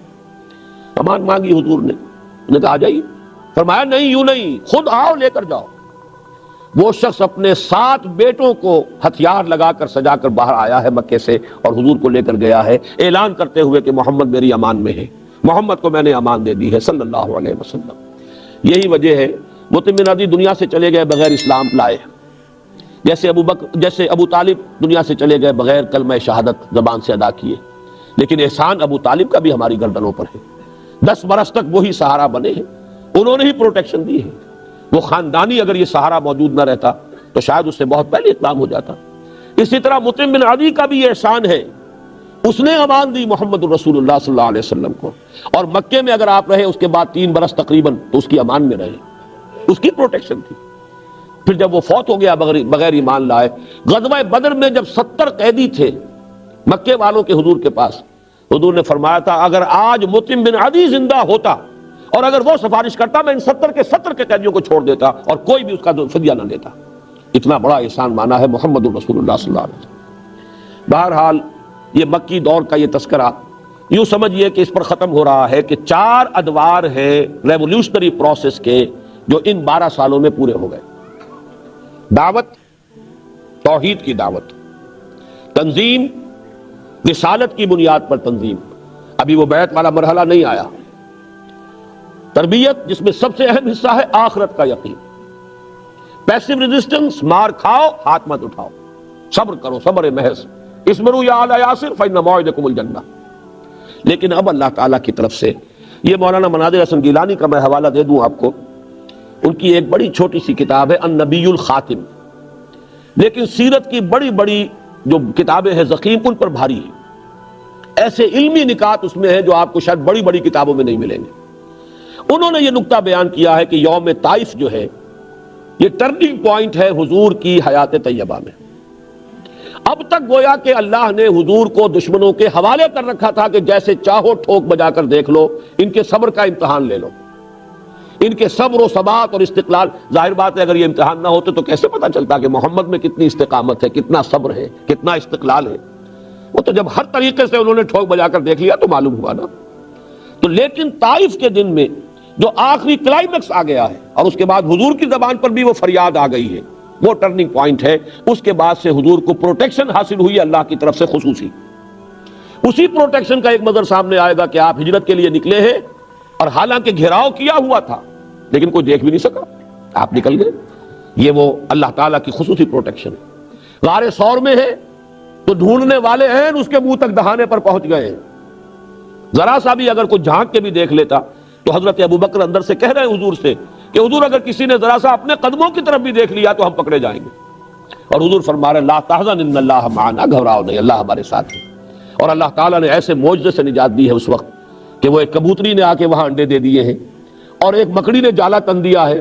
تو ابو جہل نے کہا، جبکہ کھوجی جو لے کر آ گیا تھا وہاں تک، اور ان کا پاگل ہوا، یہ دیکھو یہاں پر جالا لگا ہوا ہے مکڑی کا اور انڈے دیے ہوئے کبوتری نے، یہاں سے کوئی انسان گزر سکتا ہے؟ لہٰذا وہیں سے واپس ہو گئے. بہرحال یہ مناظر حسن گیلانی رحمۃ اللہ علیہ کا یہ نقطہ ہے کہ ٹرننگ پوائنٹ ہے حضور کی ذاتی طور پر حضور کی زندگی میں یوم طائف. اس کے بعد سے آپ کو پروٹیکشن حاصل ہوئی. اور اسی کا ایک منظر یہ ہے، یہ بھی اب دیکھیے حکمت خداوندی، اس میں ہمارے لیے بڑے سبق ہیں. جیسا کہ میں نے کہا تھا ہم ذرا چند سال کام کر لیں نتیجہ نہ نکلے تو ہمتیں جواب دے جاتی ہیں. اسی طریقے سے ہمارے حوصلے پست ہو جاتے ہیں اور ہمیں یہ خیال نہیں رہتا کہ اللہ کی طرف سے مدد کیسے آ سکتی ہے. یہ بات بڑی غور طلب ہے. طائف حضور خود چل کر گئے ہیں اور وہاں سے ناکام اور مایوس لوٹنا پڑا، اور جہاں اللہ کی مشیت تھی وہاں سے لوگ چل کر آ گئے ایمان لانے کے لیے. چنانچہ یہی 10ویں سال کا جب حج کا موسم آیا ہے تو حضور صلی اللہ علیہ وسلم دوران حج جو ہے تبلیغ فرمایا کرتے تھے. اچانک ایک گھاٹی میں نظر آئے 6 افراد. یہ تھے مدینے کے لوگ، ٹھہرے ہوئے تھے. اب وہ گھاٹی ختم ہو گئی ہے، مینا کو چوڑا کیا ہے تو وہ اسی میں آ گئی ہے عقبہ. البتہ ایک مسجد سی بنی ہوئی ہے ترکوں کے زمانے کی، وہاں پر اس جگہ پر یہ ملاقات ہوئی تھی. اسی جگہ اگلے سال پھر ملاقات ہوئی، اسی جگہ اگلے سال پھر ملاقات ہوئی. یہ 3 موسم حج میں حضور صلی اللہ علیہ وسلم کے ساتھ مدینے والوں کی ملاقاتیں ہوئی. پہلی ملاقات جو یہ سن 10 میں، اس میں حضور نے پوچھا کون لوگ ہیں، انہوں نے بتایا. حضور نے پھر اپنی دعوت پیش کی، میں اللہ کا نبی ہوں، رسول ہوں، اور تم اگر مجھ پر ایمان لاؤ تو فلاح پاؤ گے. انہوں نے کنکھیوں سے ایک دوسرے کو دیکھا، اس لیے کہ مدینے میں یہودی موجود تھے اور یہودی یہ کہا کرتے تھے کہ نبی آخری الزماں کا ظہور بہت قریب ہے. جب ان کی لڑائیاں ہوتی تھی، اوس اور خزرج ایک طرف، یہودی دوسری طرف، اور یہودی جب مار کھاتے تھے تو کہتے تھے کہ دیکھو ابھی تو تم ہمیں دبا لیتے ہو، لیکن آخری نبی کا ظہور جو ہے قریب ہے، جب ہم ان کے ساتھ ہو کر جنگ کریں گے تو تم ہم پر فتح حاصل نہیں کر سکو گے. گویا کہ یہودیوں کے ذریعے سے اوس اور خزرج کے لوگوں تک یہ علم پہنچا ہوا تھا کہ کسی نبی کا ظہور ہونے والا ہے. لہذا انہوں نے کلنکھیوں سے ایک دوسرے کو دیکھا اور آپس میں یہ کہا کہ بھائی جلدی کرو، تم ایمان لے آؤ، ایسا نہ ہو کہ یہودی پہلے ایمان لے آئے. وہ 6 افراد ایمان لے آئے. یہ دیکھیے کہ جن کے ذریعے سے علم پہنچا انہیں ہدایت نصیب ہو گئی، اور وہ بدبخت یہودی جو ہے وہ اپنے تمام تر علم کے باوجود وہ محروم رہے. حالانکہ قرآن کہتا ہے کہ یعرفونہ کما یعرفون ابناہم، ایسے پہچانتے ہیں محمد کو جیسے اپنے بیٹوں کو پہچانتے ہیں، لیکن تکبر اور حسد اور ضد اور عناد اس کی وجہ سے ایمان نہیں لائے. یہ 6 افراد ایمان لائے چلے گئے. اگلے سال 12 آئے. 6 یہی، بلکہ 5 ایک نہیں آ سکے تھے، 7 اور پھر پہلی بیعت لی حضور نے ان سے. یہ بیعت عقبہ اولیٰ کہلاتی ہے. یہ تقریباً وہی الفاظ تھے جو قرآن مجید میں عورتوں کی بیعت کے لیے آئے ہیں سورہ ممتحنہ میں. ہم شرک نہیں کریں گے، چوری نہیں کریں گے، زنا نہیں کریں گے، تہمتیں نہیں لگائیں گے، اور جو بھی آپ خیر کا حکم دیں گے ہم ضرور اس کو مانیں گے، اس سے آگے نہیں. انہوں نے کہا کہ حضور اب ہم تو سال بسال آتے ہیں، ظاہر بات ہے کہ عرب میں تو سفر کرنا آسان تھا ہی نہیں، اگلے سال حج میں ملاقات ہوگی، آپ ہمیں کوئی اپنا شاگرد دے دیجئے جو ہمیں قرآن پڑھائے. وہ حضرت مصعب بن عمیر رضی اللہ تعالیٰ عنہ جو گھر سے نکال دیے گئے تھے مادرزاد برہنہ، جو اب زندگی بسر کر رہے ہیں نہایت اسرت کی. حضور نے حکم دیا مصعب جاؤ، اور اس کے بعد حضرت عبداللہ ابن مکتوم کو بھی بھیج دیا رضی اللہ تعالیٰ عنہما. 1 سال تک ان دونوں نے جو دعوت و تبلیغ کی، وہاں قرآن پڑھایا لوگوں کو. تو اگلے سال 72 مرد اور 3 عورتیں آ گئے، انہوں نے بیعت کی. یہ ہے وہ بیعت عقبہ ثانیہ جس میں حضور نے عہد لے لیا. انہوں نے کہا آپ آئیے ہمارے ہاں، اگر یہ لوگ آپ کی جان کے درپے ہیں آپ آئیے، ہمارا گھر حاضر ہے، ہمارا شہر حاضر ہے، اور اگر یہ لوگ وہاں آ کر حملہ کریں گے تو ہم آپ کی ایسی حفاظت کریں گے جیسی اپنے بال بچوں کی کرتے ہیں، اہل و عیال کی کرتے ہیں. اس وقت حضور نے بیعت لی. وہ بیعت میں بیان کر چکا ہوں، جو بعد میں حضرات آئے ان کے لیے دہرا رہا ہوں. حضرت عبادہ ابن صامت ان دونوں بیعتوں میں موجود تھے، بیعت عقبہ اولیٰ میں بھی، بیعت عقبہ ثانیہ میں بھی. اور ان کی روایت ہے جو مسلم شریف میں بھی ہے اور بخاری شریف میں بھی. بایعنا رسول اللہ صلی اللہ علیہ وسلم، ہم نے بیعت کی تھی اللہ کے رسول سے صلی اللہ علیہ وسلم، علی السمع والطاعۃ، آپ کا ہر حکم سنیں گے اور اطاعت کریں گے. فی العسر والیسر، چاہے آسانی ہو چاہے تنگی ہو اور مشکل ہو. فی المنشط والمکرہ، چاہے ہماری طبیعتوں میں انشراح ہو، آمادگی ہو، خواہ ہمیں اپنی طبیعتوں پر جبر کرنا پڑے. وعلی عثرۃ علینا، اور چاہے آپ دوسروں کو ہم پر ترجیح دے دیں. وَعَلَىٰ لَا نُنَازِلُ أَمْرَ أَهْلَهُ، اور جنہیں آپ ہمارے امیر بنا دیں گے ہم ان سے بھی جھگڑیں گے نہیں. وَعَلَىٰ نَقُولَ بِالْحَقِّ أَيْنَمَا كُنَّا لَا نَخَافُ فِي اللَّهِ لَوْمَةَ لَائِمٍ، اور جو بھی حق بات ہوگی ہمارے نزدیک کہیں گے ضرور، مشورہ ضرور دیں گے، اور کسی کے بھی ملامت کرنے والے کی ملامت کی خوف سے زبان بند نہیں کریں. اب وقت نہیں ہے، میں آپ کو بتاتا، اس ایک حدیث میں پورا کانسٹیٹیوشن موجود ہے کسی اسلامی انقلابی جماعت کا، صرف اس فرق کے ساتھ کہ یہاں حضور کی اطاعت تھی مطلق، اب جس کی بھی اطاعت ہوگی وہ علی السمع والطاعۃ فی المعروف، دین کے دائرے کے اندر اندر، شریعت کے دائرے کے اندر اندر جو حکم بھی دیں گے مانیں گے. پھر آپ کو معلوم ہے جھگڑا یہی ہوتا ہے جماعتوں میں، سینئر میں ہوں، اس کو کیوں امیر بنا دیا؟ یہاں پہلے ہی حضور نے گویا کہ ان سے یہ طے کرا لیا، آپ کو اختیار کلی حاصل ہے، جس کو چاہیں امیر بنا، ہم اس پر جھگڑیں گے نہیں. چنانچہ حضور نے اس وقت ان میں 12 نقیب مقرر کیے. میں نے کل بھی ذکر کیا تھا، 9 خزرج کے 3 اوس کے، کہ یہ ذمہ دار ہوں گے اور یہ نگرانی کریں گے تمہارے معاملات کی. یہ تمہید بن گئی ہجرت کی. چنانچہ اس کے بعد حضور صلی اللہ علیہ وسلم نے صحابہ کرام کو تو اجازت پہلے سے دے دی، جاؤ. ایک ایک کر کے قافلے جا رہے ہیں صحابہ کے، اور وہ ہجرت کر کے مدینہ منورہ پہنچ رہے ہیں. خود منتظر رہے. یہ نقطہ بھی میں چاہتا ہوں کہ آپ کو سمجھا دوں. رسول جس جگہ پر مبعوث کیا گیا ہو، اللہ تعالیٰ کی واضح اجازت کے بغیر وہاں سے ہل نہیں سکتا. یہی بس کچھ جلدی کا معاملہ کیا تھا حضرت یونس علیہ السلام نے. اپنی قوم کو اللہ تعالیٰ کی طرف سے اجازت آئے بغیر چھوڑ کر چلے گئے. تو اس پر آپ کو معلوم ہے پھر مچھلی کے پیٹ میں رہے، اور وہاں پھر انہوں نے وہ استغفار کیا ہے، لا الہ الا انت سبحانک انی کنت من الظالمین. پھر وہ مچھلی نے انہیں اگلا ہے ساحل پر. وہ سارا معاملہ اسی وجہ سے. حضور منتظر رہے. اور اس کا بھی ایک واقعہ آپ کو سنا دیتا ہوں، اس سے آپ کو سیرت کا ایک اور پہلو سامنے آئے گا.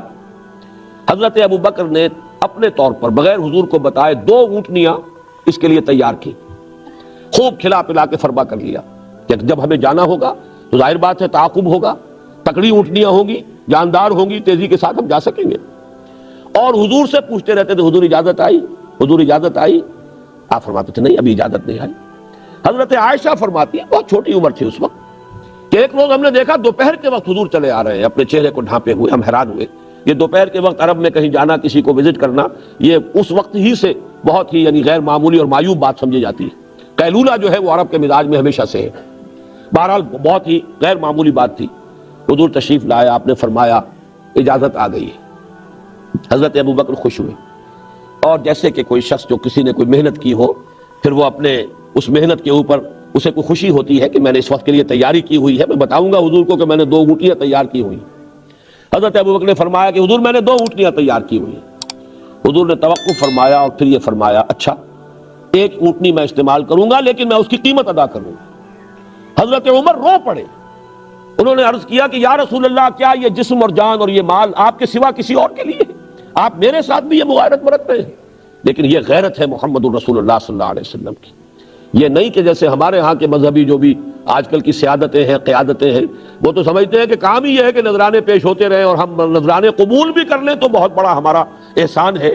یہاں یہ ہے کہ ابو بکر رضی اللہ تعالی عنہ جو خسر بھی ہو چکے ہیں، اس لیے کہ نکاح ہو چکا تھا حضرت عائشہ سے، ابھی جو ہے رخصتی نہیں ہوئی تھی، لیکن یہ کہ حضرت ابو بکر کا بھی یہ احسان لینا گوارا نہیں کیا.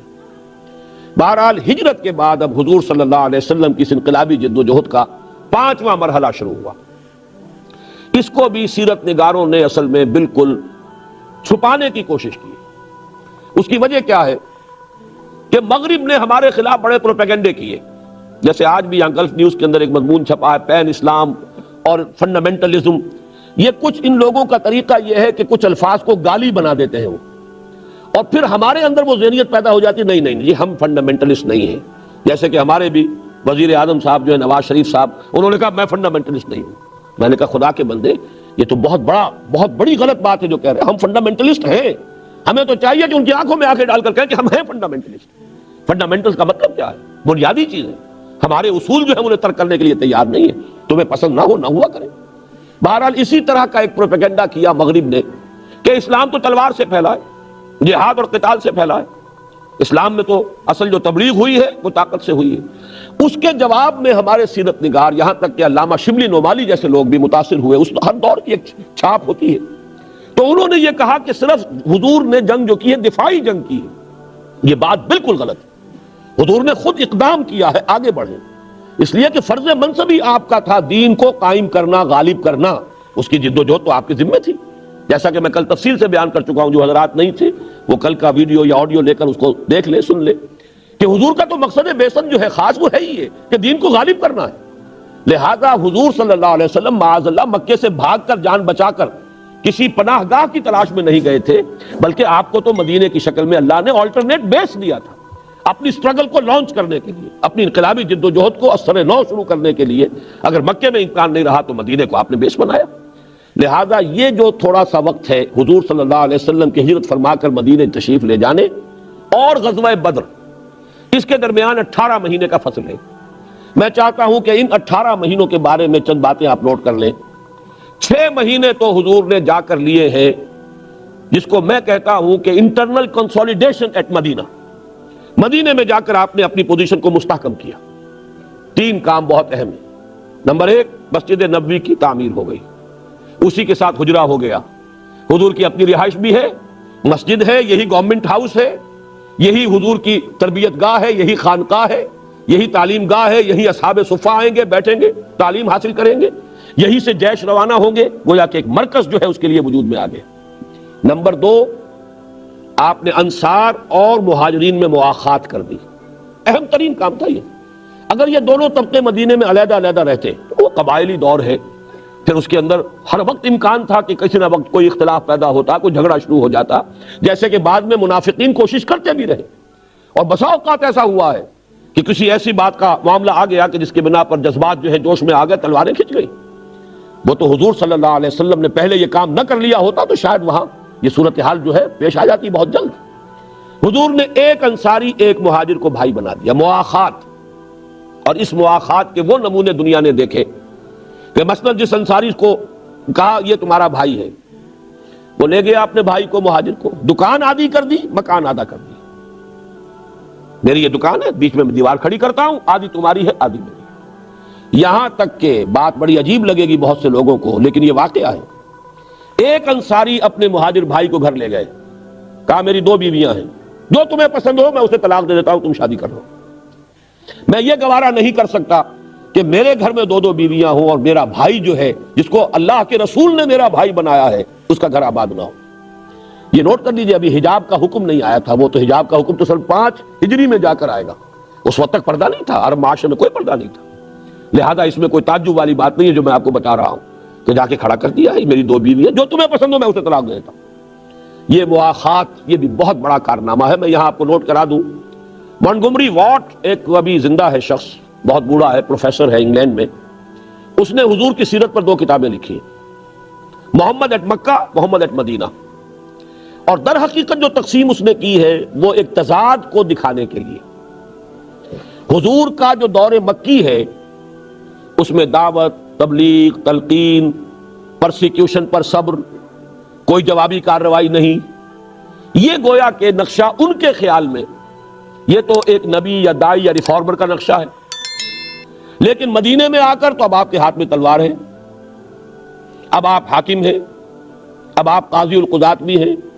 یہ دوسری شان ہے محمد الرسول اللہ صلی اللہ علیہ وسلم کی۔ اس نے ان دونوں میں جو فرق و تفاوت ہے اسے نمایاں کرنے کے لیے، ہائی لائٹ کرنے کے لیے اس نے 2 کتابیں علیحدہ لکھی، محمد at Mecca, Muhammad at Medina. مکے والا محمد کوئی اور ہے، مدینے والا کوئی اور ہے، معاذ اللہ۔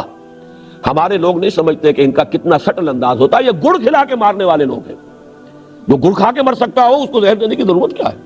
ضیاء الحق صاحب نے بھی بلایا تھا اس شخص کو، اور اس کو جو انٹرنیشنل وہ سیرت کانفرنس ہے اس میں خاص طور پہ مدعو کیا تھا، حالانکہ اس کے اندر زہر بھرا ہوا ہے اس شخص کے اندر، اس لیے کہ یہ ٹوائنبی کا شاگرد ہے، اور ٹوائنبی کا ایک جملہ ایسا ہے جس کی گویا کہ اس نے شرح کر دی ہے ان 2 کتابوں میں۔ ٹوائنبی کا جملہ یہ ہے، Muhammad failed as a prophet but succeeded as a statesman. یعنی مکے میں جو نقشہ ہے محمد الرسول اللہ کا وہ تو نبیوں والا ہے، جیسے حضرت مسیح دعوت دیتے تھے، تلقین کرتے تھے، نصیحت کرتے تھے، جیسے حضرت مسیح نے کہا تھا کوئی تمہارے داہنے گال پر تھپڑ مارے بایاں بھی پیش کر دو، کوئی تمہیں اگر ایک بیگار میں 1 کوس لے جانا چاہے تم 2 کوس اس کے ساتھ جاؤ، کوئی تم پر نالش کر کے تمہاری قبا لینا چاہے تم کرتا بھی اتار کے دے دو۔ یہ جو نقشہ ہے حضور کا بھی نظر آ رہا ہے، حضور نے بھی فرمایا مکے میں چاہے تمہارے ٹکڑے اڑا دیے جائیں تم ہاتھ نہیں اٹھاؤ گے، کوئی جوابی کارروائی نہیں ہوگی۔ لیکن وہ کہتا ہے Muhammad failed as a profit, معاذ اللہ ثم معاذ اللہ نقل کفر نہ باشد but succeeded as a status مین. اب مدینے میں آ کر تو محمد ایک اسٹیٹس مین ہیں، بہت بڑے سیاستدان، بہت بڑے دور اندیش انسان، معاملہ فہم انسان، ان کی سیاست کا شاہکار ہے جو قدم قدم پر سامنے آ رہا ہے. چنانچہ منٹگومری واٹ نے بھی انگریزی زبان کا کوئی لفظ نہیں چھوڑا ہے تعریفی جو حضور کے لیے استعمال نہ کر دیا ہو. لیکن اس اعتبار سے یہ سیاستدان کی حیثیت سے، مدبر کی حیثیت سے، ڈپلومیٹ کی حیثیت سے یہ ہے در حقیقت اصل عظمت محمد کی صلی اللہ علیہ وسلم ان کے نزدیک. لیکن میں چاہتا ہوں کہ اس کنٹراسٹ کو آپ بھی نوٹ کریں، اس لیے کہ انقلابی عمل میں یہ لازمی ہے. حضرت مسیح علیہ السلام پر بھی اگر اگلا مرحلہ آتا تو وہ بھی وہی مرحلہ ہوتا جو حضور کی زندگی میں آیا ہے. وہ تو یہ کہ پہلے ہی آپ کو اٹھا لیا گیا. حضرت موسیٰ علیہ السلام کی زندگی میں مرحلہ آ گیا تھا، قوم نے صاف جواب دے دیا فَذْهَبْ أَنْتَ وَرَبُّكَ فَقَاتِلَا إِنَّا هَاهُنَا قَاعِدُونَ، جاؤ تم اور تمہارا رب جنگ کرو، ہم تو یہی بیٹھے. تو در حقیقت تو پروسیس ایک ہی ہے تمام رسولوں کا، لیکن کہیں پر وہ اگلے مرحلے تک پہنچا ہے، کہیں پہلے میں ختم ہو گیا، کہیں دوسرے میں ختم ہو گیا. سارے مراحل مکمل ہوئے صرف محمد الرسول اللہ صلی اللہ علیہ وسلم کی حیات طیبہ میں. بہرحال میں نے عرض کیا تھا 6 مہینے میں جو کام کیے، نمبر 1 کنسٹرکشن مسجد نبوی کی، نمبر 2 مواخات انصار اور مہاجرین، نمبر 3 اس پر تو واقعہ یہ ہے کہ جتنی بھی تعریف ممکن ہو سکتی ہے سب نے کی ہے. اتنی دور اندیشی، جاتے ہی یہود کو ایک معاہدے میں جکڑ لیا، میثاق مدینہ، کہ مدینے کا ڈیفنس ہوگا جوائنٹ، اگر مدینے پر حملہ ہوا ہم دونوں مل کر دفاع کریں. اس معاہدے میں ایسے جکڑے گئے یہود کہ بعد میں پچھتاتے رہے، لیکن معاہدہ کر چکے تھے، سازشیں کرتے تھے اندر ہی اندر، برملا کھل کر کبھی بھی قریش کا ساتھ نہیں دے سکے. ایک تو اس وجہ سے بھی کہ بزدل تھے، اور ایک اس وجہ سے بھی کہ معاہدے کے اندر بندھے ہوئے تھے. اور یہ بھی حضور کے تدبر کا بہت بڑا شاہکار ہے میثاق مدینہ کہ آپ نے جا کر ان کو معاہدوں میں جکڑ لیا. 6 مہینے میں یوں سمجھیے 3 کام. اس کے بعد آپ نے دستے بھیجنے شروع کر دیے، چھاپا مار دستے. 8 مہمیں ہیں غزوہ بدر سے قبل. اس پورے عرصے میں مکے کی طرف سے کوئی کارروائی نہیں ہوئی. یہ اللہ کا شکر ہے، وہ کتابیں کچھ چھپ گئی ہیں. چنانچہ الرحیق المختوم کے نام سے سیرت کی ایک کتاب حال ہی میں ایک ہندی عالم ہے ہندوستان کے، انہوں نے لکھی تھی عربی زبان میں، جس پر کہ انہیں فیصل ایوارڈ ملا ہے. اردو میں بھی اس کا ترجمہ لاہور سے چھپ گیا ہے. اس میں یہ سیرت کے یہ واقعات بھی جو کچھ ایک خاص طور میں جب کتابیں لکھی گئی تو ان کو چھپا لیا گیا کہ اس سے تو ثابت ہوتا ہے کہ اقدام حضور نے کیا، جبکہ ہم یہ بتانا چاہتے ہیں کہ نہیں، حضور نے تو صرف ڈیفنس میں جنگ کی ہے. تو واقعہ یہ کہ حقیقت یہ کہ اقدام حضور نے کیا. مکے والوں کے بارے میں یہ بات جان لیں، آج کل کی 2 اصطلاح کے حوالے سے، ڈوز اینڈ ہاکس.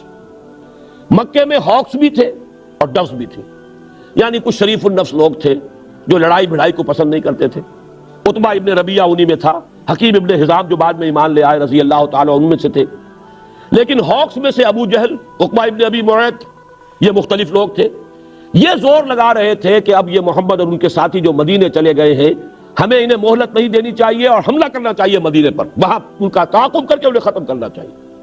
لیکن عقبہ ابن ابی معیط اور ابو جہل کی ان تمام باتوں کے خلاف عتبہ ابن ربیعہ ڈٹا ہوا تھا، بڑا سردار تھا.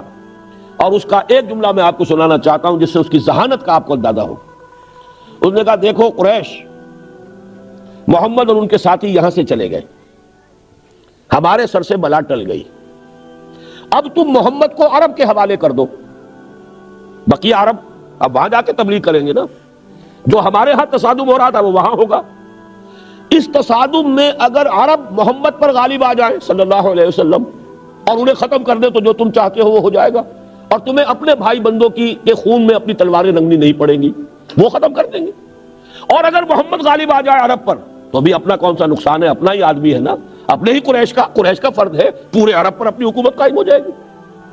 اس طرح کا سلسلہ ابھی مکے میں چل رہا تھا، گفت و شنید چل رہی ہے. لیکن حضور نے اقدام فرمایا، آپ نے دستے بھیجنے شروع کر دیے. اور یہ کہ جو بھی کیروان روٹ تھا، جو میں عرض کر چکا ہوں، قریش کی تو ساری جو ہے ان کی آمدنی کا ذریعہ یا تو یہ کہ مکے کے اندر جو چڑھاوے چڑھتے تھے بتوں کے، اور یا وہ ان کی تجارتی قافلے. حضور نے 7 مہمیں جو ہے یہ جو بحر احمر کے ساتھ ساتھ جو تجارتی راستہ جاتا تھا اس پر بھیجی، اور گویا کہ اپنی پریزنس ثابت کر دی کہ اب تمہاری لائف لائن جو ہے وہ ہمارے قبضے میں ہے. اور ایک قافلہ جو جا رہا تھا ابو سفیان کی سرکردگی میں، بہت بڑا قافلہ، حضور نے اس کا راستہ روکنے کی، انٹرسپٹ کرنے کی کوشش کی ہے، لیکن یہ کہ وہ 4 دن پہلے وہاں سے نکل گئے تھے، بچ کر نکل گیا قافلہ. پھر سب سے بڑی بات یہ ہے کہ حضور نے ایک مہم بھیجی، 7 مہمیں تو وہ تھی جن میں سے 3 سرایہ ہیں اور 4 میں حضور بھی خود بھی ساتھ گئے، اور یہ سب غزوہ بدر سے پہلے ہو رہا ہے۔ ایک مہم آپ نے بھیجی حضرت عبداللہ ابن جحش رضی اللہ تعالیٰ عنہ کی سرکردگی میں، اس کا واقعہ جو ہے خاص طور پر سن لیجئے۔ اتنی سیکریسی رکھی حضور نے کہ حضرت عبداللہ ابن جحش کو بھی یہ نہیں بتایا کہ کہاں جانا ہے اور کیا کام تمہیں کرنا ہے۔ ایک تحریر مہر بند ان کے حوالے کی گئی، مکے کی طرف جاؤ، جب 2 دن کی مسافت پر پہنچ جاؤ مدینے سے تب یہ کھولنا خط، اور جو اس میں لکھا ہے اس پر عمل کرنا۔ ان کے ساتھ 8 اور تھے صحابی، یہ چھوٹا سا دستہ۔ 2 جب دن کی مسافت پر پہنچ گئے تو جا کے خط کھولا، اس میں لکھا تھا واقعہ نخلا میں جاؤ، وادی نخلا میں مقیم ہو جاؤ اور قریش کی نقل و حرکت کی ہمیں خبر دو۔ یہ نخلا ہے مکے اور طائف کے درمیان۔ اب ذرا یہ تصور رکھیے، مدینہ شمال میں، مکہ اس سے بہت جنوب میں، پھر اس کے بعد طائف جو ہے وہ جنوب مشرق میں مزید۔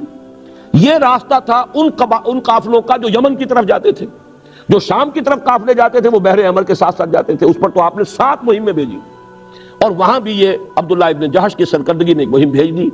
جب انہوں نے پڑھا تو ایک دفعہ تو چکر آ گیا، یوں سمجھیے 300 میل سے زائد کا فاصلہ جو طے کرنا ہے، پھر یہ کہ اتنی دور جہاں مدد کوئی نہیں آ سکتی، پھر یہ کہ مکہ قریب طائف قریب، گویا کہ شیر کے جبڑوں کے درمیان جانا ہے۔ تو حضرت عبداللہ ابن جحش نے فرمایا اپنے ساتھیوں سے کہ بھائی میں تو اب جو کچھ حضور نے لکھا ہے میں نے تو کرنا ہے، آپ لوگ سوچ لیں، یہ بہت خطرے والا معاملہ ہے، اگر ساتھ چلنا چاہتے ہیں چلیں، نہیں چلنا چاہتے میں آزاد کرتا ہوں۔ انہوں نے سب نے کہا نہیں ہم بھی آپ کے ساتھ ہیں۔ وہاں گئے، اتفاق سے ایک قافلہ آ رہا تھا قریش کا، اس سے مڑ بھیڑ ہو گئی، اس پر انہوں نے حملہ کیا، ایک مشرک مارا گیا، عمرو بن عبداللہ الحضرمی، مکے کا مشرک۔ 2 بھاگ گئے، 2 کو یہ قید کر کے لے آئے، حضور کے پاس آئے تو حضور نے فرمایا کہ عبداللہ میں نے تمہیں جنگ کی اجازت تو نہیں دی تھی، لیکن وہ تو ہو گئی۔ جیسے کہ آپ کو معلوم ہے بسا اوقات ایسی سچویشن ہو جاتی ہے کہ آپ نہ بھی چاہیں تو جنگ کرنی پڑتی ہے، آئیدر کل اور بی کلڈ، یا تو دوسرے کو قتل کر دو ورنہ قتل ہونا پڑے گا۔ تو کوئی ایسی سچویشن ہو گئی کہ اگرچہ حکم نہیں تھا کہ تم جنگ کرو، لیکن یہ کہ جنگ ہوئی، اور پہلا قتل جو ہوا ہے ہجرت کے بعد، نوٹ یہ کرا رہا ہوں، وہ مسلمانوں کے ہاتھوں ایک مکی مشرک کا ہوا ہے۔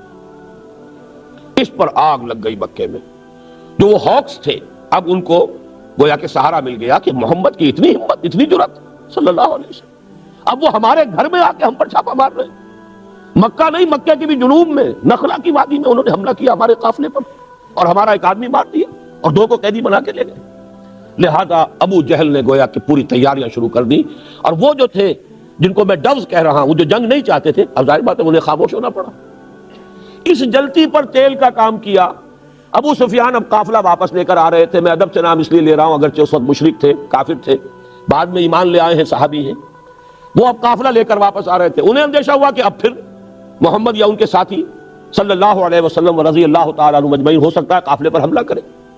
تو جسے آپ کہتے ہیں SOS کال، وہ انہوں نے بھیجی وہاں سے کہ اسکورٹ کا بندوبست کرو، مجھے خطرہ ہے محمد کے آدمیوں سے کہ جب بدر کے پاس سے میں گزروں گا تو مجھ پر حملہ ہو سکتا ہے۔ یہ ادھر سے یہ ہرکارہ بھی آ گیا۔ یہ ہے وہ حالات جن میں کہ اب شروع ہوا در حقیقت حضور کی انقلابی جد و جہد کا آخری مرحلہ، آرم کانفلکٹ۔ یہ 5واں مرحلہ جو 1.5 سال پر محیط ہے، اس میں حضور نے خود آگے بڑھ کر مکے والوں کے خلاف انیشیٹو لیا ہے۔ اس کو اچھی طریقے سے سمجھ لینا چاہیے۔ کیوں لیا ہے؟ ظاہر بات ہے کہ حضور صلی اللہ علیہ وسلم کو جان بچا کر مکے مدینے نہیں گئے تھے، بلکہ اصل تو ہے دین کو غالب کرنے کا فرض منصب ہی جو ادا کرنا ہے۔ گھر میں جا کے مکے میں آرام سے ٹھنڈی چھاؤں میں تو بیٹھنا نہیں تھا۔ تو آج کی اس طرح میں آپ کو میں سمجھا دوں کہ آپ نے جو 2 کام کیے وہ کیا تھے۔ جب آپ نے 8 مہمیں بھیجی، ایک تو یہ کہ اکنامک بلاکیڈ ہو گیا مکے کا، کہ ان کی تو ساری جو ہے آمدنی کا ذریعہ تجارت ہے، وہ قافلے کا راستہ بھی مخدوش ہو گیا جو شام جاتا ہے، اور یہاں تک کہ محمد نے تو آ کر یمن کے راستے پر چھاپا مار دیا۔ اس کو کہتے ہیں بلاکیڈ۔ آپ کو معلوم ہے 1967 کی جو جنگ ہوئی تھی، عرب اسرائیل جنگ، وہ ایلات جو بندرگاہ ہے اس کی بلاکیڈ کی تھی صدر ناصر نے، جس کے جواب میں اسرائیل نے حملہ کیا۔ یہ بلاکیڈ تو اتنی بڑی شے ہے۔ دوسرے یہ کہ حضور جہاں بھی جاتے تھے، جو قبائل وہاں آباد تھے ان سے صلح کر لیتے تھے، معاہدے کر لیتے تھے۔ یہ سارا کا سارا زون آف انفلوئنس تھا قریش کا۔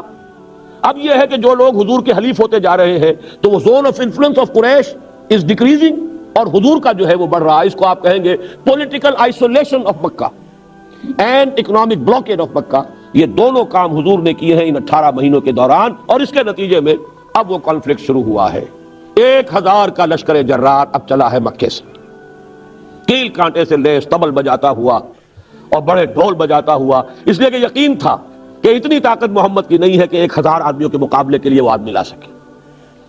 ادھر سے یہ لشکر چلا ہے، ادھر سے اب آپ نقشہ دیکھیے مدینے میں حضور نے ایک مجلس مشاورت منعقد کی۔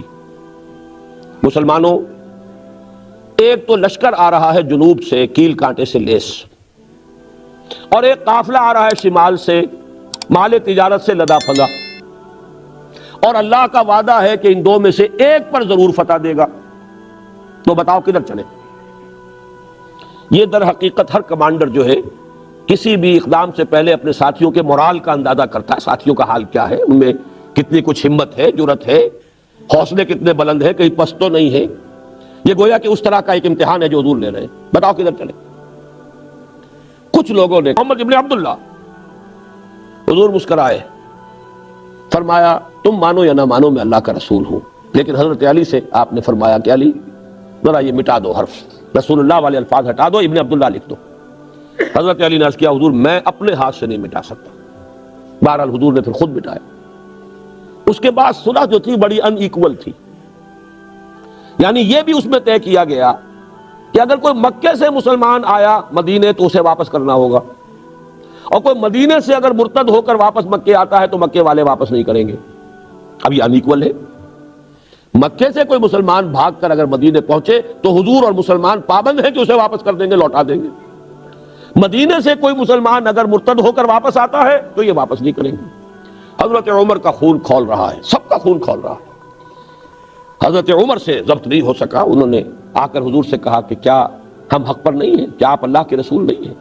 آپ نے فرمایا میں حق پر ہوں، میں اللہ کا رسول ہوں، تو پھر یہ ہم دب کر صلح کیوں کر رہے ہیں؟ حضور نے مسکرا کر فرمایا میں وہی کر رہا ہوں جس کا مجھے اللہ نے حکم دیا ہے۔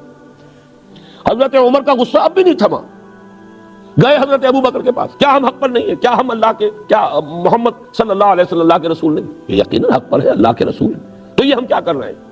انہوں نے بھی کہا وہ اللہ کے رسول ہے، وہی کچھ کر رہے ہیں جس کا انہیں حکم ہو رہا ہے۔ ساری عمر بعد میں حضرت عمر کو یہ ایک رنج رہا ہے کہ اس وقت میں ضبط نہیں کر سکا، لیکن یہ حمیت حق کا جوش ہے۔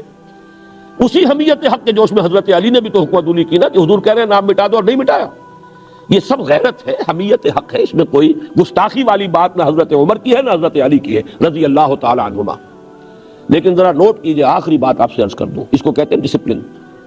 اس درجے خون کھول رہا ہے، لیکن حضور کا جو فرمان ہے تسلیم، کوئی چوں نہیں کر رہا سوائے حضرت عمر نے جو تھوڑا سا یہ مکالمہ کیا ہے۔ جب صلح ہو گئی تو سب سے بڑا امتحان اسی وقت آ گیا۔ ابو جندل اسی سہیل ابن عمر کے بیٹے ایمان لائے ہوئے تھے، اور اس سہیل ابن عمر نے عمر بن سہیل نے رکھا ہوا تھا اسے اپنے گھر میں لوہے کی زنجیروں سے جکڑ کر۔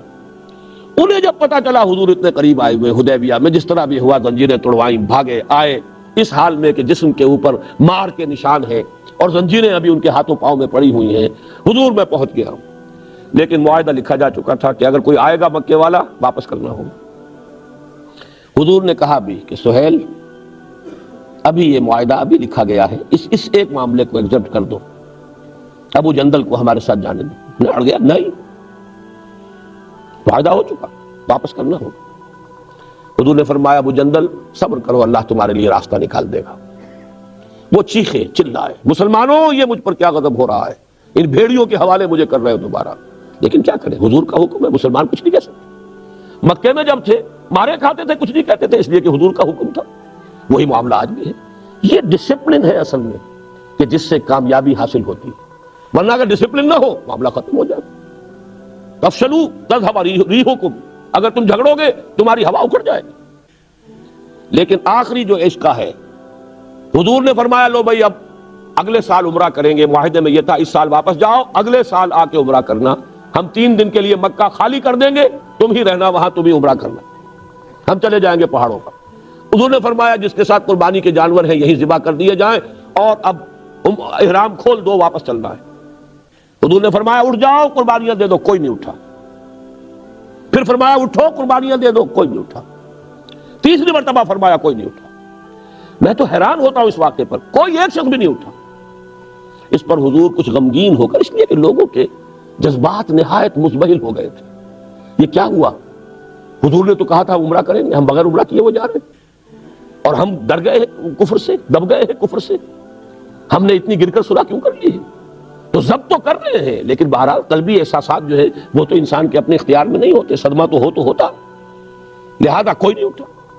حضور گئے اپنے خیمے میں، حضرت ام سلمہ رضی اللہ تعالی عنہ اس وقت ساتھ تھی۔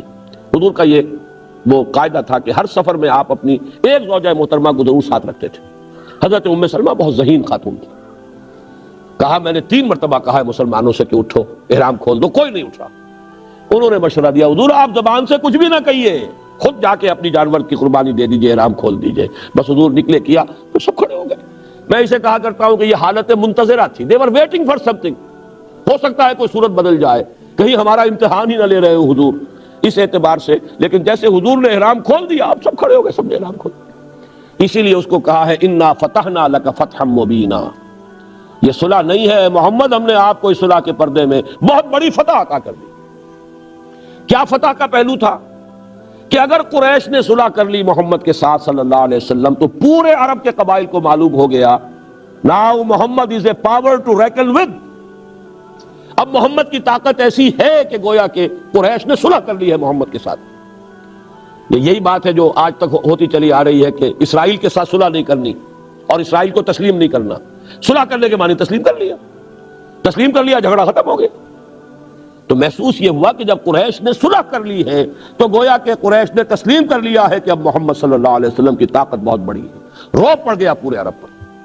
پھر حضور یکسو ہو گئے قریش کے ساتھ، جب صلح کا معاہدہ ہو گیا اب آپ نے خیبر پر چڑھائی کی، خیبر فتح کر لیا، اس لیے کہ ان کے تو ہاتھ بن گئے تھے، اب یہودیوں کی مدد کو اور قریش نہیں جا سکتے تھے، آپ نے حملہ کیا خیبر پر، خیبر فتح کر لیا، بہت بڑا مال غنیمت آتا ہے۔ پھر اسی عرصے میں اب جو آخری بات میں آج عرض کروں گا وہ صرف یہ ہے، اسی عرصے میں اب پہلی مرتبہ حضور صلی اللہ علیہ وسلم نے بیرون ملک عرب دعوتی خطوط ارسال کی۔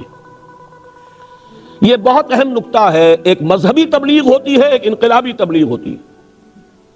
مذہبی تبلیغ پھیلتی ہے زمین پر، انقلابی تبلیغ ایک انقلابی عمل ایک جگہ کے اوپر پروان چڑھتا ہے، اوپر جا کر پھیلتا ہے، جیسے درخت ہوتا ہے آم کا درخت، جیسے ہی گٹھلی پھٹے گی 2 پتے نکلیں گے، لیکن وہ آم کا درخت جو زمین پر پھیلتا نہیں، خربوزے کی بیل کی طرح، وہ سیدھا اوپر جائے گا، جوان ہوگا وہیں پر اب پتے لگیں گے، وہیں پر اب ٹہنیاں ہوں گی، وہیں آم لگے گا، پھر وہ پھیلے گا۔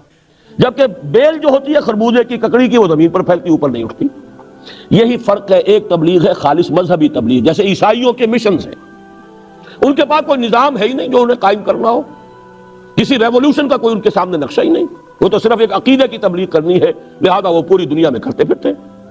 لیکن ایک ہے کمیونزم، وہ ایک نظام لانا چاہتے تھے، لہذا انہوں نے پہلے ایک ملک میں کنسنٹریٹ کیا، ایک ملک میں انقلاب برپا کیا، پھر آپ کو معلوم ہے انقلاب جو ہے پھیلتے چلے گئے، روس میں آ گیا، اور اس کے بعد جو ہے آدھی دنیا میں وہ انقلاب آ گئے۔ یہاں یہ معاملہ سمجھ لیجئے کہ حضور صلی اللہ علیہ وسلم نے 10 برس مکے سے باہر قدم نہیں نکالا۔ مکے سے باہر پہلے 10 سال آپ جاتے تھے، صرف عکاس کا میلہ ہے، وہ بازار لگے ہوئے ہیں، بازاروں میں میلوں میں تبلیغ کے لیے، ورنہ کسی دوسرے شہر بھی آپ تبلیغ کے لیے نہیں گئے۔ He concentrated his full attention، پورا وقت مکے پر۔ اس کے بعد جب مکے والوں نے طے کر لیا کہ اب انہیں قتل کر دو، تب پہلی مرتبہ باہر قدم نکالا، طائف گئے۔ وہاں سے ناکامی ہو گئی، اللہ نے کھڑکی کھول دی، خود کھول دی، مدینے سے پہلے سال 6، اگلے سال 12، اگلے سال 75 آدمی آ گئے، 72 مرد اور 3 عورتیں، اور وہ دارالہجرت بن گیا۔ اب آپ کی تبلیغ کا دائرہ جزیرہ نما عرب کے اندر ہے۔ پورے 7 برس عرب سے باہر آپ نے کوئی خط تک نہیں لکھا، حالانکہ کیا قیصر کو خط نہیں لکھ سکتے تھے آپ؟ جو بعد میں لکھے خط، کیا لگتا تھا اس میں؟ خط لکھنا کیا مشکل تھا؟ کسی ایلچی کو بھیجنا تھا نا۔ تو مدینے میں تو اتنی نفری آپ کے پاس پہلے دن سے تھی، بادشاہ مصر کو بھی ایلچی بھیج دیتے، قیصر کو بھی، کسرا کو بھی، یمامہ کے رؤسا کو بھی، غسان کے رئیس کو بھی، ہر جگہ بھیج دیتے، نہیں بھیجا۔ ہاں جب اندرون ملک عرب انقلاب کی تکمیل ہو گئی اس درجے میں کہ قریش نے ریکگنائز کر لیا حضور کو، اور صلح مبین جس کو کہا گیا ہے، فتح مبین، انا فتحنا لک فتحا مبینا، اب آپ نے خطوط لکھے۔ گویا کہ اندرون ملک عرب ایک طرح سے کام اب تکمیل کو پہنچ رہا ہے، کیونکہ سن 7 کے بعد سن 8 میں مکہ فتح ہو گیا، اسی سال حنین کی فتح ہوئی، اور اس کے بعد عرب میں کوئی طاقت نہیں تھی جو حضور کے مقابلے میں آتی، لہذا اذا جاء نصر اللہ والفتح ورأيت الناس يدخلون في دین اللہ افواجا، پورے عرب میں اللہ کا دین غالب ہو گیا۔ یہ جو خطوط آپ نے بھیجے تھے اس کے نتیجے میں اب بیرون ملک انقلاب محمدی کی تصویر ایکسپورٹ کرنے کا سلسلہ شروع ہوا ان خطوط کے نتیجے میں۔ قیصر نے حضور کے ایلچی کی بڑی عزت کی لیکن ایمان نہیں لایا۔ کسریٰ نے توہین بھی کی، خط بھی پھاڑ دیا۔ حضور نے فرمایا اس نے میرا نامہ چاک نہیں کیا، اپنی سلطنت کے پرزے کر دیے۔ شاہ مصر تھا مقوقس، اس نے بھی عزت کی۔ یہ عیسائی تھے جو کہ ہرقل بھی عیسائی، وہ بھی جانتا تھا کہ یہ اللہ کے نبی ہے۔ مقوقس نے بھی پہچان لیا تھا یہ اللہ کے نبی ہے، کیونکہ عیسائیوں کے پاس علم تازہ تھا ابھی۔ وہ بحیرہ راہب تھا عیسائی، جس نے کہ ابو طالب سے کہا تھا یہ بچہ جو ہے اس کی حفاظت کرنا یہود سے، وہ اس کے جان کے درپے ہو جائیں گے۔ تو ان کے ہاں علم تھا۔ حضرت سلمان فارسی کو بھی ایک عیسائی راہب نے کہا تھا جاؤ جنوب کی طرف، کھجوروں کی سرزمین میں نبی آخر الزمان کا ظہور ہونے والا ہے۔ تو مقوقس نے بھی یہ کیا، ہدیے بھی بھیجے۔ آپ کو معلوم ہے ماریا قبطیہ جو حضور کی حرم ہے، جن کے بطن سے حضرت ابراہیم کی ولادت ہوئی ہے، وہ انہی کی طرف سے بھیجی ہوئی تھی۔ اور وہ براق جو ہے، وہ جو دلدل جو آپ کا جو تھا، وہ بھی وہاں سے آیا ہوا تھا۔ بہرحال لیکن ایک غسانی جو رئیس تھا تو عرب شام کے علاقے کا، اس نے حضور کے ایلچی کو شہید کر دیا۔ یہ گویا کہ انقلاب کے آگے بڑھنے کے لیے اللہ نے راستہ کھول دیا۔ حضور نے انتقام کے لیے فوج بھیجی، غزوہ موتا ہوا، لیکن موتا کی جنگ جو ہے وہ اس اعتبار سے بڑی انیکول تھی، 3000 گئے تھے ادھر سے، وہاں سے 1,00,000 مقابلے پر آ گئے۔ حضرت زید بن حارثہ شہید ہو گئے، حضرت جعفر طیار شہید ہو گئے، حضرت عبداللہ ابن رواحہ شہید ہو گئے، پھر حضرت خالد بن ولید نے کمان ہاتھ میں لی ہے اور اپنی حسن تدبیر سے اس لشکر کو بچا کر نکال کر لے آئے۔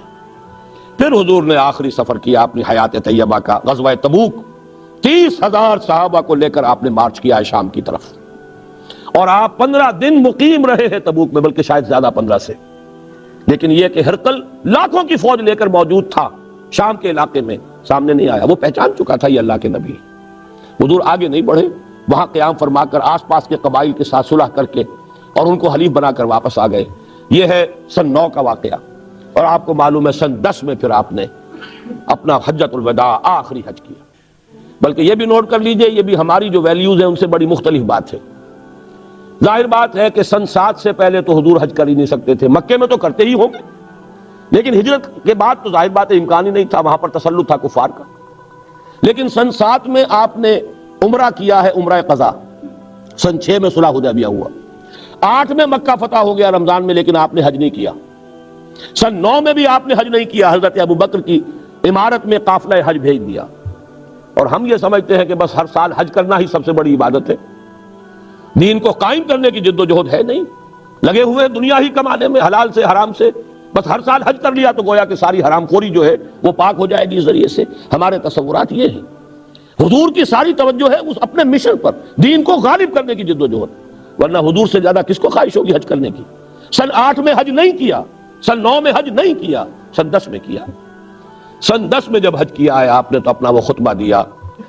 اے مسلمانوں، یہ بڑا تاریخی خطبہ ہے حجۃ الوداع کا۔ بنیادی جو امور تھے اپنی دعوت کے وہ پھر اثر نو واضح کیے۔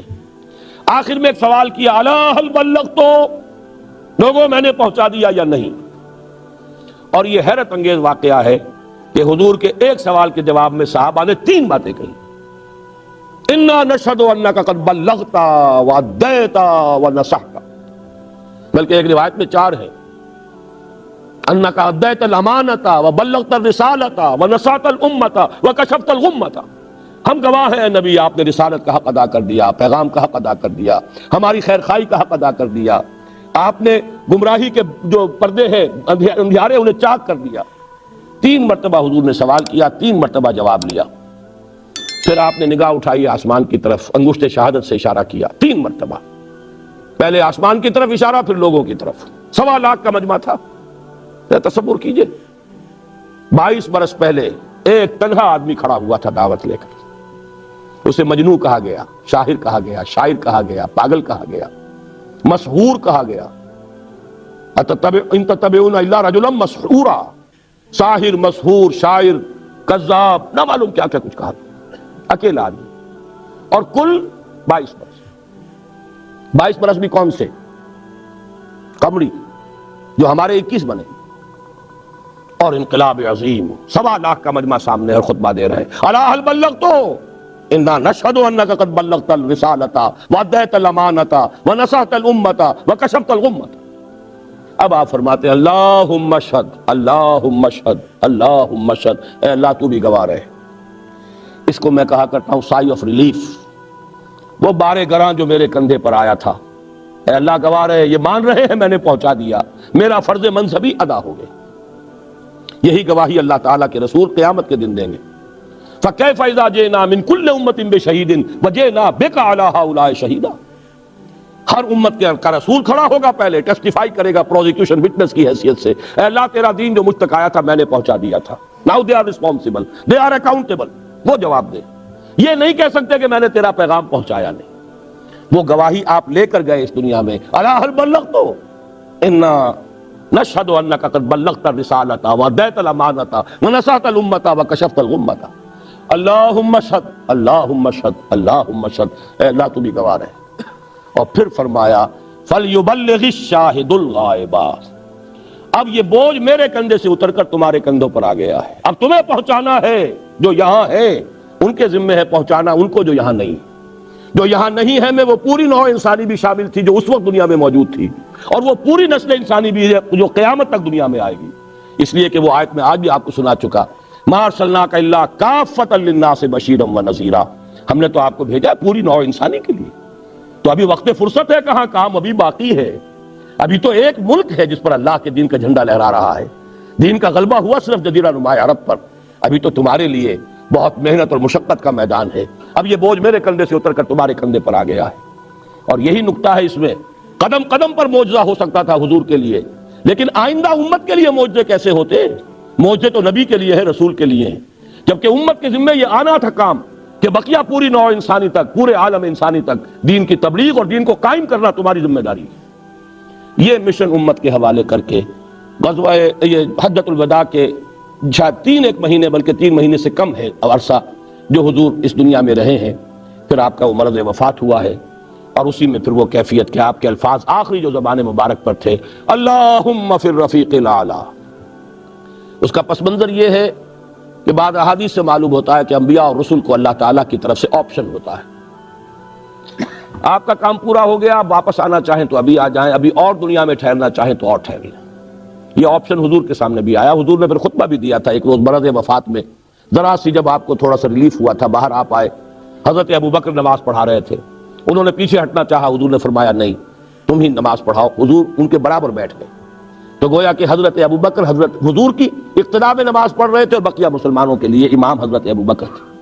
سلام پھیرنے کے بعد آپ نے فرمایا اللہ نے اپنے ایک بندے کو ایک آفر دی، ایک آپشن دی، اور تو بندے نے اللہ ہی کو پسند کر لیا۔ حضرت ابوبکر رو پڑے، باقی لوگ نہیں سمجھے کیوں رو رہے، لیکن حضرت ابوبکر سمجھ گئے تھے کہ یہ بات کیا کہی جا رہی، حضور اپنے انتقال کی خبر دے رہے۔ بہرحال آخری الفاظ بھی یہ تھے کہ اللہ بس میرا جو کام تھا وہ ہو گیا، میرے ذمہ جو فرض منصبی تھا ادا ہو گیا، جزیرہ نما عرب پر تیرے دین کا جھنڈا لہرا رہا ہے، تیرا دین غالب ہو گیا ہے، وہ نظام میں نے قائم کر دیا ہے، لیظہرہ علی الدین کلہ، اس کی تکمیل ہو گئی ہے۔ اب تو مزید یہاں رہنے کی کوئی آرزو نہیں۔ اللہم فی الرفیق الاعلی، اب تو رفیق اعلی ہی کا قرب جو ہے وہ درکار ہے۔ اس سے آگے اب انشاءاللہ کل بات ہوگی امت نے اس کے بعد کیا کیا ہے، خلافت راشدہ کا دور، پھر ہمارا زوال، امت کی حیثیت سے ہماری تاریخ کے 4 ادوار جو گزر چکے، 5واں دور جس پر ہم اس وقت کھڑے ہیں، اس وقت دنیا میں مسلمانوں کا اور اسلام کا حال کیا ہے، خطرات اور اندیشے کیا ہیں، مشن ہمارے حوالے کیا ہے، اگر اس مشن کی تکمیل کے لیے کمر کسیں تو اس کا طریقہ کار کیا ہے، اس پر انشاءاللہ کل گفتگو ہوگی۔ اقول قولی ھذا واستغفر اللہ لی ولکم ولسائر المسلمین والمسلمات۔